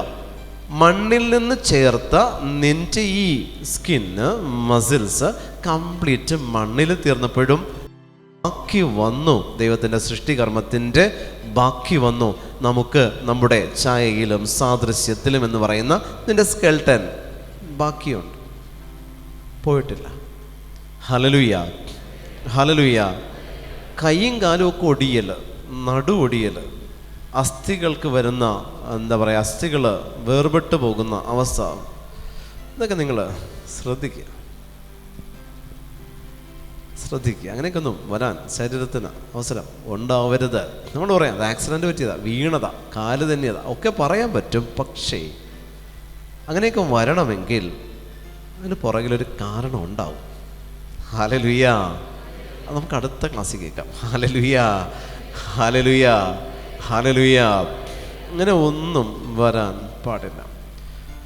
ഇത് ഇങ്ങനെ ഈ മണ്ണോട് ഈ ശരീരം ചേരുമ്പോൾ ഞാൻ പറഞ്ഞു, മണ്ണോട് ചേരണം. ഉൽപ്പത്തിയോട് ചേരാൻ പറ്റാത്ത രീതിയിൽ നിന്റെ ശരീരത്തിൽ നീ കൊടുക്കുന്ന മാർക്കാണ്. എന്നെ മണ്ണോട് ചേർക്കേണ്ട എന്ന് പറഞ്ഞുകൊണ്ട് നീ നിന്റെ ശരീരത്തിൽ കൊടുക്കുന്ന മാർക്കാണ് വച്ചോത്തരം. അപ്പോൾ നിന്റെ ശരീരം മണ്ണോട് ചേരുന്നില്ലെങ്കിൽ ദൈവത്തിൻ്റെ സാദൃശ്യം മറ നീക്കി പുറത്ത് വരത്തില്ല. ഹല്ലേലൂയ. ദൈവത്തിൻ്റെ സാദൃശ്യം മറ നീക്കി പുറത്തു വരില്ല. ഞാൻ നേരത്തെ ഇവിടെ പറഞ്ഞൊരു ഒരു അനുഭവമുണ്ട്, സാക്ഷ്യമല്ല. ഒരച്ഛൻ വിളിച്ചിട്ട് പറഞ്ഞു ബോഡി ദഹിക്കുന്നില്ല എന്നിവിടെ പറഞ്ഞു. 1-2 പറഞ്ഞാന്ന് എനിക്ക് തോന്നുന്നു. ബോഡി ഒരാൾ മരിച്ചപ്പോൾ സിമെട്രിയിൽ കുഴിയെടുത്ത് അത് മൂടാൻ വേണ്ടിയിട്ട് കുഴിയെടുത്തപ്പോൾ വെട്ടുകൊണ്ടപ്പോൾ മാംസം ചെതറി അവൻ്റെ കുഴി വെട്ടിയ ആളുടെ മുഖത്തേക്ക് ചെതറിച്ചു. അയാൾ പേടിച്ചും തലയും കറങ്ങി പണിയും പിടിച്ച് അത് ഓടി. നോക്കിയപ്പോൾ അടക്കിയത് 2 വർഷം മുമ്പ് അടക്കിയ ബോഡി അങ്ങനെ തന്നെ കിടക്കുക, ദഹിച്ചിട്ടില്ല. ഹല്ലേലൂയ. അനങ്ങിയിട്ടില്ല ബോഡി. എല്ലാവരും പേടിച്ച് നിലവിളിച്ച് അലറിക്കരഞ്ഞ് ബഹളമായി, പ്രശ്നമായി. ഒന്നെങ്കിൽ ഇത് വിശുദ്ധനാ, അല്ലെങ്കിൽ ഇത് വിശ്വാസം. അങ്ങനെയല്ലേ ചിന്തിക്കുള്ളൂ. നമ്മൾ സ്വാഭാവികതയിൽ ചിന്തിക്കുമ്പോൾ ഒന്നെങ്കിൽ വിശുദ്ധനാ, അതാണ് ബോഡി അഴുകാത്തത്. ഈശോ മിശിഹായ്ക്ക് സ്തുതിയായിരിക്കട്ടെ എന്ന് പറഞ്ഞ് അതിൻ്റെ മുന്നിൽ നിൽക്കും. അതല്ലെങ്കിൽ ഇത് ഏത് വർഗ്ഗമാണെന്ന് ചോദിച്ചുകൊണ്ട് എന്ന് പറഞ്ഞുകൊണ്ട് അതിനെ ആട്ടുകയും ചെയ്യും. നമ്മൾ രണ്ടും ചെയ്യും. അപ്പോൾ ഏതാണോ ആ സമയത്ത്, അപ്പോൾ ഇത് അച്ഛൻ വന്നിട്ട് പറഞ്ഞു ഇത് എന്താണെന്നുള്ള അറിയില്ല. അപ്പോൾ എന്നെ വിളിച്ചിട്ട് പറഞ്ഞു, ബ്രദർ ഇങ്ങനൊരു സംഭവം നടന്നിട്ടുണ്ട്, എന്താണെന്ന് മനസ്സിലാവും. ഞാൻ ചെന്നപ്പോൾ ഇങ്ങനെ കിടക്കുക, താടിയും മീശയൊക്കെ ഉണ്ട്, നല്ല ഭംഗിയാണ് കാണാനായിട്ട്. എന്ത് രസമാണെന്ന് അറിയാം. മണ്ണ് മൂടിക്കിടന്ന് മണ്ണൊക്കെ മാറ്റി പുരാവസ്തു വകുപ്പുകാർ മറ്റേ ഭൂമിക്കടിയിൽ നിന്ന് ബ്രഷ് കൊണ്ട് മാറ്റിയെടുത്താൽ കറക്റ്റ് ഫോമിലേക്ക് എത്തും. അതുപോലെ ഇതിങ്ങനെ കിടക്കുക. അവസാനം ഇതിന് പ്രാർത്ഥിച്ച് നോക്കിയപ്പോൾ എന്താണെന്ന് അറിയാം, എൻ്റെ തുടയിൽ ഒരു മന്ത്ര തകിട് വെച്ച് മന്ത്രവാദം ചെയ്ത് സ്റ്റിച്ച് ചെയ്ത് കളഞ്ഞിരിക്കുക. ജീവിച്ചിരുന്നപ്പോൾ 1-ാം പ്രമാണ ലംഘനം ചെയ്ത് തുട കീറി അതിനകത്ത് മന്ത്രത്തകിട് വെക്കുന്നൊരു രീതിയുണ്ട്. നിങ്ങൾക്ക് വേണമെങ്കിൽ ഞാൻ പറഞ്ഞു തരാം, അതുപോലെ ചെയ്താൽ മതി. ബോഡി ദഹിക്കാതെ മക്കൾക്ക് എന്നും കാണാം തന്നനെ നള്ളനെ.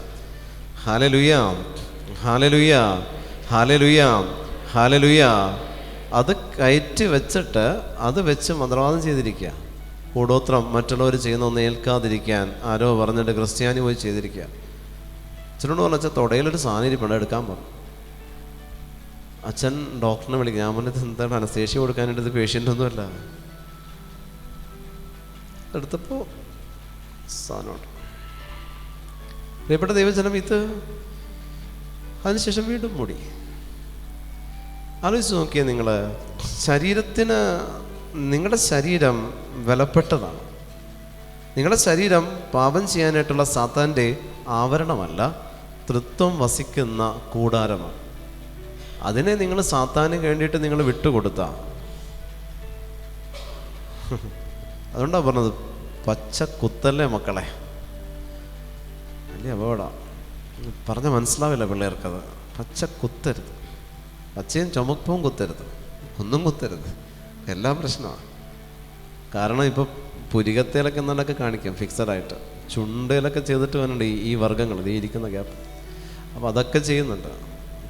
എവിടെയൊക്കെ കുത്താൻ പറ്റും അവിടെയൊക്കെ കുത്തി വെളുപ്പിച്ചും ചുവപ്പിച്ചും കറുപ്പിച്ചും പച്ചയൊക്കെയൊക്കെ വെച്ചിട്ടുണ്ട്. പോവില്ല. ദൈവം സൃഷ്ടിച്ച് വിട്ടതിന് ലിപ്സ്റ്റിക്ക് പോലും തേക്കല്ലേ. ദൈവം സൃഷ്ടിച്ച് വിട്ട നിന്റെ ശരീരത്തിൽ നീ കളർ ചെയ്യണ്ട, കളർ ആഡ് ചെയ്യരുത്. വെളുത്തതാണോ വെളുത്തിരിക്കട്ടെ, കറുത്തതാണോ കറുത്തിരിക്കട്ടെ. എങ്ങനെ ദൈവം നിന്നെ ഫോം ചെയ്തുവോ നിന്റെ മണ്ണിലേക്ക് വെക്കുമ്പോൾ അതിനാവശ്യമായിട്ടുള്ള പുഴുക്കൾ തിന്നാൻ റെഡി ആയിട്ടിരിപ്പുണ്ട്. അവിടെ ഒരു വട്ടമേശ സമ്മേളനം പോലെ നിന്ന് ഈ നടുക്കൊരു ഡൈനിങ് ടേബിളിൽ കിടക്കുന്ന ഒരു ചിക്കൻ ഫ്രൈ ആയിട്ട് നീ അവിടെ നിൽക്കും. ഇത് ചുറ്റും നിന്ന് തിന്നോളൂ. അത്രയേ ഉള്ളൂ. പെട്ടിയല്ല, അതൊരു ഡൈനിങ് ടേബിളാണ്. ശവപ്പെട്ടിയിലല്ല നീ കിടക്കുന്നത്. ഒരു ഡൈനിങ് ടേബിളിൽ നിന്നെ ഒരു ഫുഡ് കഴിക്കാൻ പുഴുക്കൾക്ക് കൊണ്ട് വെച്ച് കൊടുത്ത ബോഡി. ആ പുഴുക്കളത് കംപ്ലീറ്റ് അരിച്ച് പേർക്കിയായിട്ട് കഴിച്ചിട്ട് നമ്മൾ ഈ ചിക്കൻ്റെ കാല് മാത്രം ബാക്കി കിടക്കില്ലേ, അതുപോലെ നിൻ്റെ സ്കെൽട്ടൺ മാത്രം ദൈവത്തിൻ്റെ ഛായയും സാദൃശ്യവും മാത്രം ബാക്കി നിൽക്കുന്ന അവസ്ഥയിലേക്ക് നിൻ്റെ ബോഡി വരണം. അങ്ങനെ വന്നില്ലെങ്കിൽ, അങ്ങനെ വരാത്ത രീതിയിൽ നിൻ്റെ ശരീരത്തെ ജീവിച്ചിരിക്കുമ്പോൾ സാത്താൻ്റെ കൂടാരമാക്കി നീ മാറ്റരുത്. പരിശുദ്ധാത്മാവ് വരില്ല. എങ്ങാനും നിങ്ങളിൽ പച്ച കുത്തിയിട്ടുണ്ടെങ്കിൽ അത് മായ്ക്കാൻ, അത് ഇറേസ് ചെയ്യാനായിട്ടുള്ള സംവിധാനം ഇന്ന് മെഡിക്കൽ സയൻസിലുണ്ട്. നിങ്ങളത് ചെയ്യണം. നിങ്ങൾക്ക് അത് ചെയ്യാൻ പറ്റും. നിങ്ങളുടെ മക്കളോട് നിങ്ങളത് പറഞ്ഞ് ബോധ്യപ്പെടുത്തുക. ദൈവത്തെ ഓർത്ത് ചെയ്യരുത്. വലിയ അപകടം. ഈശോ ഉള്ളിലുണ്ടെങ്കിലേ ഇത് അപകടം ആകുള്ളൂ. ഈശോ ഉള്ളിലില്ലാത്തവർക്ക് അതിനെന്താ, അത് കുഴപ്പമൊന്നുമില്ല എന്ന് പറഞ്ഞ് കിടക്കും. ഈശോ ഉള്ളിലുണ്ടാവണം. ഈശോ ഫോം ചെയ്തിട്ടാണ്. ഹല്ലേലൂയ, ഹല്ലേലൂയ. വിശക്കുന്നുണ്ടോ? ഇല്ലേ? ഭക്ഷണം വേണ്ട? ഭക്ഷണം കാത്തിരിക്കുന്നുണ്ട് അവിടെ. ഹല്ലേലൂയ, ഹല്ലേലൂയ, ഹല്ലേലൂയ, ഹല്ലേലൂയ, ഹല്ലേലൂയ. അപ്പോൾ ഈ ഒരു അവസ്ഥയിലേക്ക് നമ്മുടെ ശരീരം പോകുമ്പോൾ, തൃത്വം നമ്മുടെ ശരീരത്തിൽ വസിക്കുന്നുണ്ടെങ്കിൽ തൃത്വത്തിൻ്റെ അവശേഷിപ്പ് നമ്മൾ മരിച്ചതിന് ശേഷം ഉണ്ടാവും. ബാക്കിയെല്ലാം തീർന്നാൽ അസ്ഥി അങ്ങനെ തന്നെ നിൽക്കും. ഇതാണ് എസെക്കിയേൽ 37-ാം അധ്യായത്തിൽ പറയുന്നത്. ആ ഒരു അവസ്ഥയിലേക്ക് നമ്മൾ പോരും. പ്രിയപ്പെട്ട ദൈവജനമേ, നമ്മളുടെ ജീവിതം എന്ന് പറയുന്നത് ഇത്രയേ ഉള്ളൂ. നമ്മൾ ജനിച്ച് ജീവിച്ച് മരിച്ചതിന് ശേഷം ശേഷിപ്പുകളുണ്ടാവും. അത് തിരുശേഷിപ്പാക്കാൻ നിങ്ങൾക്ക് പറ്റും. ഹല്ലേലൂയ. വിശുദ്ധിയിൽ ജീവിച്ചാൽ അത് തിരുശേഷിപ്പായി മാറിക്കോളും. അൾത്താര വണക്കത്തിന് യോഗ്യരായാൽ മതി. സിമ്പിൾ, അത്രയേ ഉള്ളൂ. അതല്ലെങ്കിൽ വെറും ശേഷിപ്പായിട്ട് ഭൂമിക്ക് ഭാരമായിട്ട് വേസ്റ്റായിട്ട് ഏതെങ്കിലും ഒരു കൂനയിൽ അത് കിടക്കുന്നുണ്ടാവും. നമ്മുടെ ശരീരം എന്ന് പറയുന്ന അത്രയേറെ വിശുദ്ധമാണ്.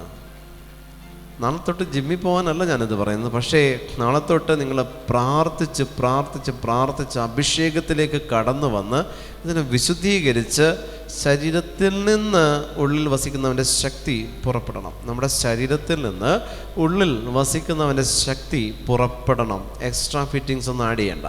ദൈവം എങ്ങനെ സൃഷ്ടിച്ചുവോ അതുപോലെ തന്നെ നിങ്ങളുടെ ശരീരത്തെ സൂക്ഷിച്ചാൽ പരിശുദ്ധാത്മാവിൻ്റെ അഭിഷേകം നിൻ്റെ ശരീരത്തെ വിട്ട് പോകത്തില്ല. ഹല്ലേലൂയ. അഭിഷേകത്തോടെ ഹല്ലേലൂയ.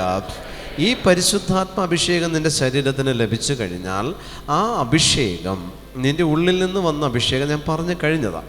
ഉള്ളിൽ നിന്ന് വന്ന് പുറത്തേക്ക് മറ നീക്കി പുറത്ത് വന്നതിനെ വിളിക്കുന്ന പേരാണ് അഭിഷേകം. പുറമേ നിന്ന് തുളച്ചകത്തേക്ക് കയറുന്നതല്ല അഭിഷേകം. ഉള്ളിൽ നിന്ന് പാപത്തിൻ്റെ ആവരണം ഭേദിച്ച് പുറത്തു വന്നതിൻ്റെ പേരാണ് അഭിഷേകം. അപ്പോൾ നീ കാണിക്കുന്ന ഓരോ ദേഷ്യവും നിൻ്റെ ഉള്ളിലുള്ള യേശുവാണ്. യേശുവിനെ കൊണ്ടാണ് നീ കാണിക്കുന്നത്. നീ ചെയ്യുന്ന ഓരോ പാപവും നിൻ്റെ ഉള്ളിലുള്ളവനെ കൊണ്ടാണ് ചെയ്യിപ്പിക്കുന്നത്. അതുകൊണ്ട് പ്രിയപ്പെട്ട ദൈവജനമേ, നിങ്ങൾ വിശ്വസിക്കുക. കർത്താവിൻ്റെ നാമത്തിൽ നിങ്ങൾ വിശ്വസിക്കുക. 2 പാപം, ഞാൻ എല്ലാം എടുക്കുന്നില്ല, 2 പാപം, 1ഉം 6ഉം കൽപ്പനകളുടെ ലംഘനം വന്നാൽ ബുദ്ധിമുട്ടാണ്. ഇത് 2ഉം നിനക്ക് വന്നു കഴിഞ്ഞിട്ടുണ്ടെങ്കിൽ പിന്നെ നിൻ്റെ കാര്യം പോക്കാം. അപ്പോൾ 1ഉം 6ഉം കൽപ്പനകൾ വിശുദ്ധിയോടെ കാത്തു സൂക്ഷിക്കുക. ബാക്കിയുള്ളതൊക്കെ നിങ്ങൾക്ക് എന്താ പറയുക, സോൾവ് ചെയ്യാനുള്ള സാധ്യതകൾ പിന്നെയുണ്ട്. അതുകൊണ്ട് പാപം ചെയ്തു എന്നല്ല, പക്ഷെ എന്നാലും സോൾവ് ചെയ്യാൻ പറ്റും. പക്ഷെ 1ഉം 6ഉം വന്നു കഴിഞ്ഞാൽ ഉള്ളിലുള്ളവനെ കൊണ്ട് നീ തെറ്റ് ചെയ്യിച്ചിട്ടുണ്ട്. നിൻ്റെ ഉള്ളിൽ വസിക്കുന്ന ദൈവത്തെ കൊണ്ട് മറ്റു വിഗ്രഹങ്ങളെ നീ ആരാധിപ്പിക്കുകയാണ് 1-ാം പ്രമാണ ലംഘനം എന്ന് പറയുന്നത്.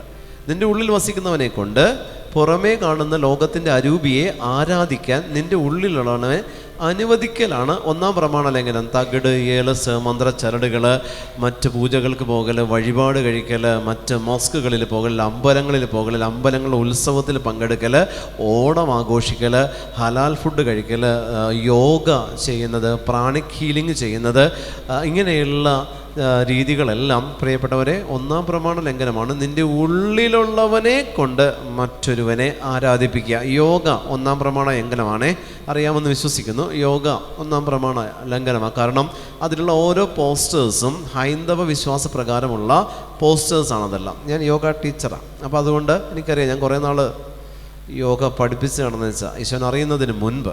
അതിനുശേഷം അത് കംപ്ലീറ്റ്ലി ഉപേക്ഷിച്ചു. അപ്പോൾ നമ്മൾ ഇത് ഇങ്ങനെ ഒരു അവസ്ഥ വരുമ്പോൾ പ്രിയപ്പെട്ടവർ, അതിലുള്ള എല്ലാ പോസ്റ്റേഴ്സും ഹൈന്ദവ വിശ്വാസ പ്രകാരമുള്ള പോസ്റ്റേഴ്സാണ്. പ്രാണായാമ എന്ന് പറയുന്ന പ്രവൃത്തി, അതിൽ ആർട്ട് ഓഫ് ലിവിങ് എന്ന് പറയുന്ന സംഭവങ്ങളൊക്കെ ക്രിസ്ത്യാനിക്ക് പറ്റില്ല. പ്രാണായാമം ക്രിസ്ത്യാനിക്കുള്ളതല്ല. നമ്മൾ വെറുതെ ശ്വസിച്ച് വിട്ടാലും അത് തന്നെയാണ് ഏറ്റവും വലിയ ബ്രീതിങ് എക്സസൈസ്. അതിനപ്പുറത്തേക്ക് ഒരു മൂക്ക് അടച്ചു പിടിച്ച് ശ്വസിക്കണമെങ്കിൽ കർത്താവിന് ഒരു മൂക്ക് അടച്ച് സൃഷ്ടിച്ചാൽ പോരെ. അങ്ങനെ ഒരു പ്രാണായാമ മെത്തേഡ് നമ്മൾക്ക് ആവശ്യമില്ല. നിങ്ങൾ സാധാരണ ശ്വസിക്കുന്ന പോലെ ശ്വസിച്ചാൽ ജീവശ്വാസം നിൻ്റെ ഉള്ളിൽ വന്നാൽ അത് തന്നെയാണ് ഏറ്റവും വലിയ ബ്രീതിങ് എക്സസൈസ്. അതിനപ്പുറത്തേക്കൊന്നുമില്ല. ഒന്നടച്ചു പിടിച്ച് മറ്റതിലേക്ക് എടുക്കാനായിട്ട് നമ്മൾ മൂക്ക് ചീറ്റുന്നതല്ലല്ലോ, ശ്വസിക്കുന്നത് തന്നെയല്ല. അപ്പോൾ അതുകൊണ്ട് നമ്മൾ സാധാരണ ശ്വസിച്ചാൽ മതി. അതിന് പ്രാണായാമം എന്നൊരു പേരിട്ടിട്ട് കർത്താവിൻ്റെ ശ്വസന ഗതിയെ നീ അടയ്ക്കരുത്. ഹല്ലേലൂയ, ഹല്ലേലൂയ, ഹല്ലേലൂയ. അപ്പം നിങ്ങൾ ഇതൊന്നും നിങ്ങൾ ചെയ്യണം. നിങ്ങളുടെ ശരീരത്തെ നിങ്ങൾ വൃത്തിയായിട്ട് സൂക്ഷിക്കാൻ ആത്മാവിനെ വിശുദ്ധിയിൽ കാത്തു സൂക്ഷിച്ചാൽ മതി. ശരീരത്തെ വൃത്തിയായിട്ട് സൂക്ഷിക്കാൻ ആത്മാവിനെ നിങ്ങൾ വിശുദ്ധിയിൽ കാത്തു സൂക്ഷിക്കുക. അപ്പോൾ ഇത്തരത്തിൽ 1-ാം പ്രമാണത്തിൻ്റെ എല്ലാ ലംഘനങ്ങളുടെ സാധ്യതകളിൽ നിന്ന് നിങ്ങൾ മാറുക. അടുത്തത് 6-ാം പ്രമാണ ലംഘനം. അതിൽ ഈ കാലഘട്ടത്തിൽ നിങ്ങൾ ശരീരം കൊണ്ടല്ലെങ്കിൽ മനസ്സുകൊണ്ട് ചെയ്യുന്ന പോണോഗ്രഫി, ആത്മാവ് കൊണ്ട് ഈശോയെ കാണിച്ചു കൊടുക്കുക. പോണോഗ്രഫി, സെക്ഷൽ വീഡിയോസ് ഈശോയെ കാണിച്ചു കൊടുക്കുകയാണ് നിങ്ങൾ ചെയ്യുന്നത്. പോണോഗ്രഫിയില്ല, സെക്ഷൽ വീഡിയോസ് നിങ്ങൾ കാണുകയില്ല. ഈശോയെ, ഉള്ളിലുള്ളവനെ കണ്ടോ, ആസ്വദിച്ചോ കർത്താവ് എന്ന് പറഞ്ഞുകൊണ്ട് നിങ്ങൾ കാണിച്ചു കൊടുക്കലും യേശുവിനെ കൊണ്ട് നിങ്ങൾ ചെയ്യിക്കുന്ന മാസ്റ്റുർബേഷനുമാണ്.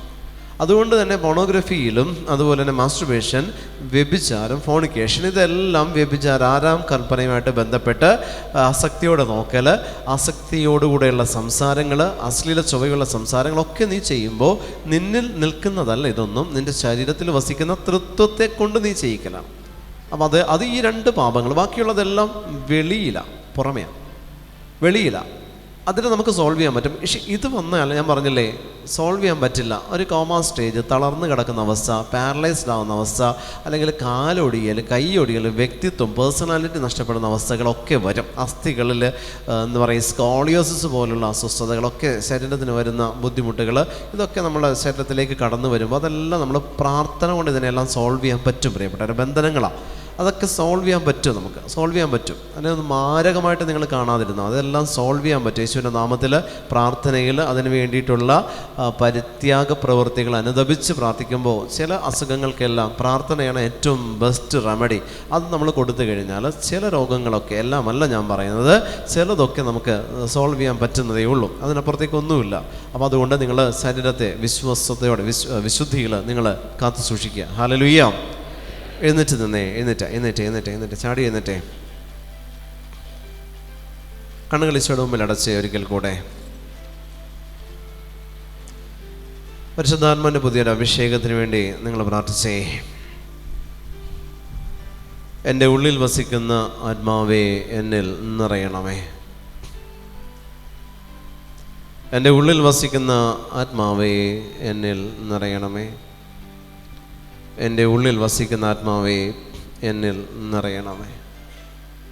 നന്മ നിറഞ്ഞ മറിയമേ സ്വസ്തി, കർത്താവ് അങ്ങയോടുകൂടെ സ്ത്രീകളിൽ അങ്ങ് അനുഗ്രഹിക്കപ്പെട്ടവളാകുന്നു. അങ്ങയുടെ ഉദരത്തിൻ ഫലമായി ഈശോ അനുഗ്രഹിക്കപ്പെട്ടവനാകുന്നു.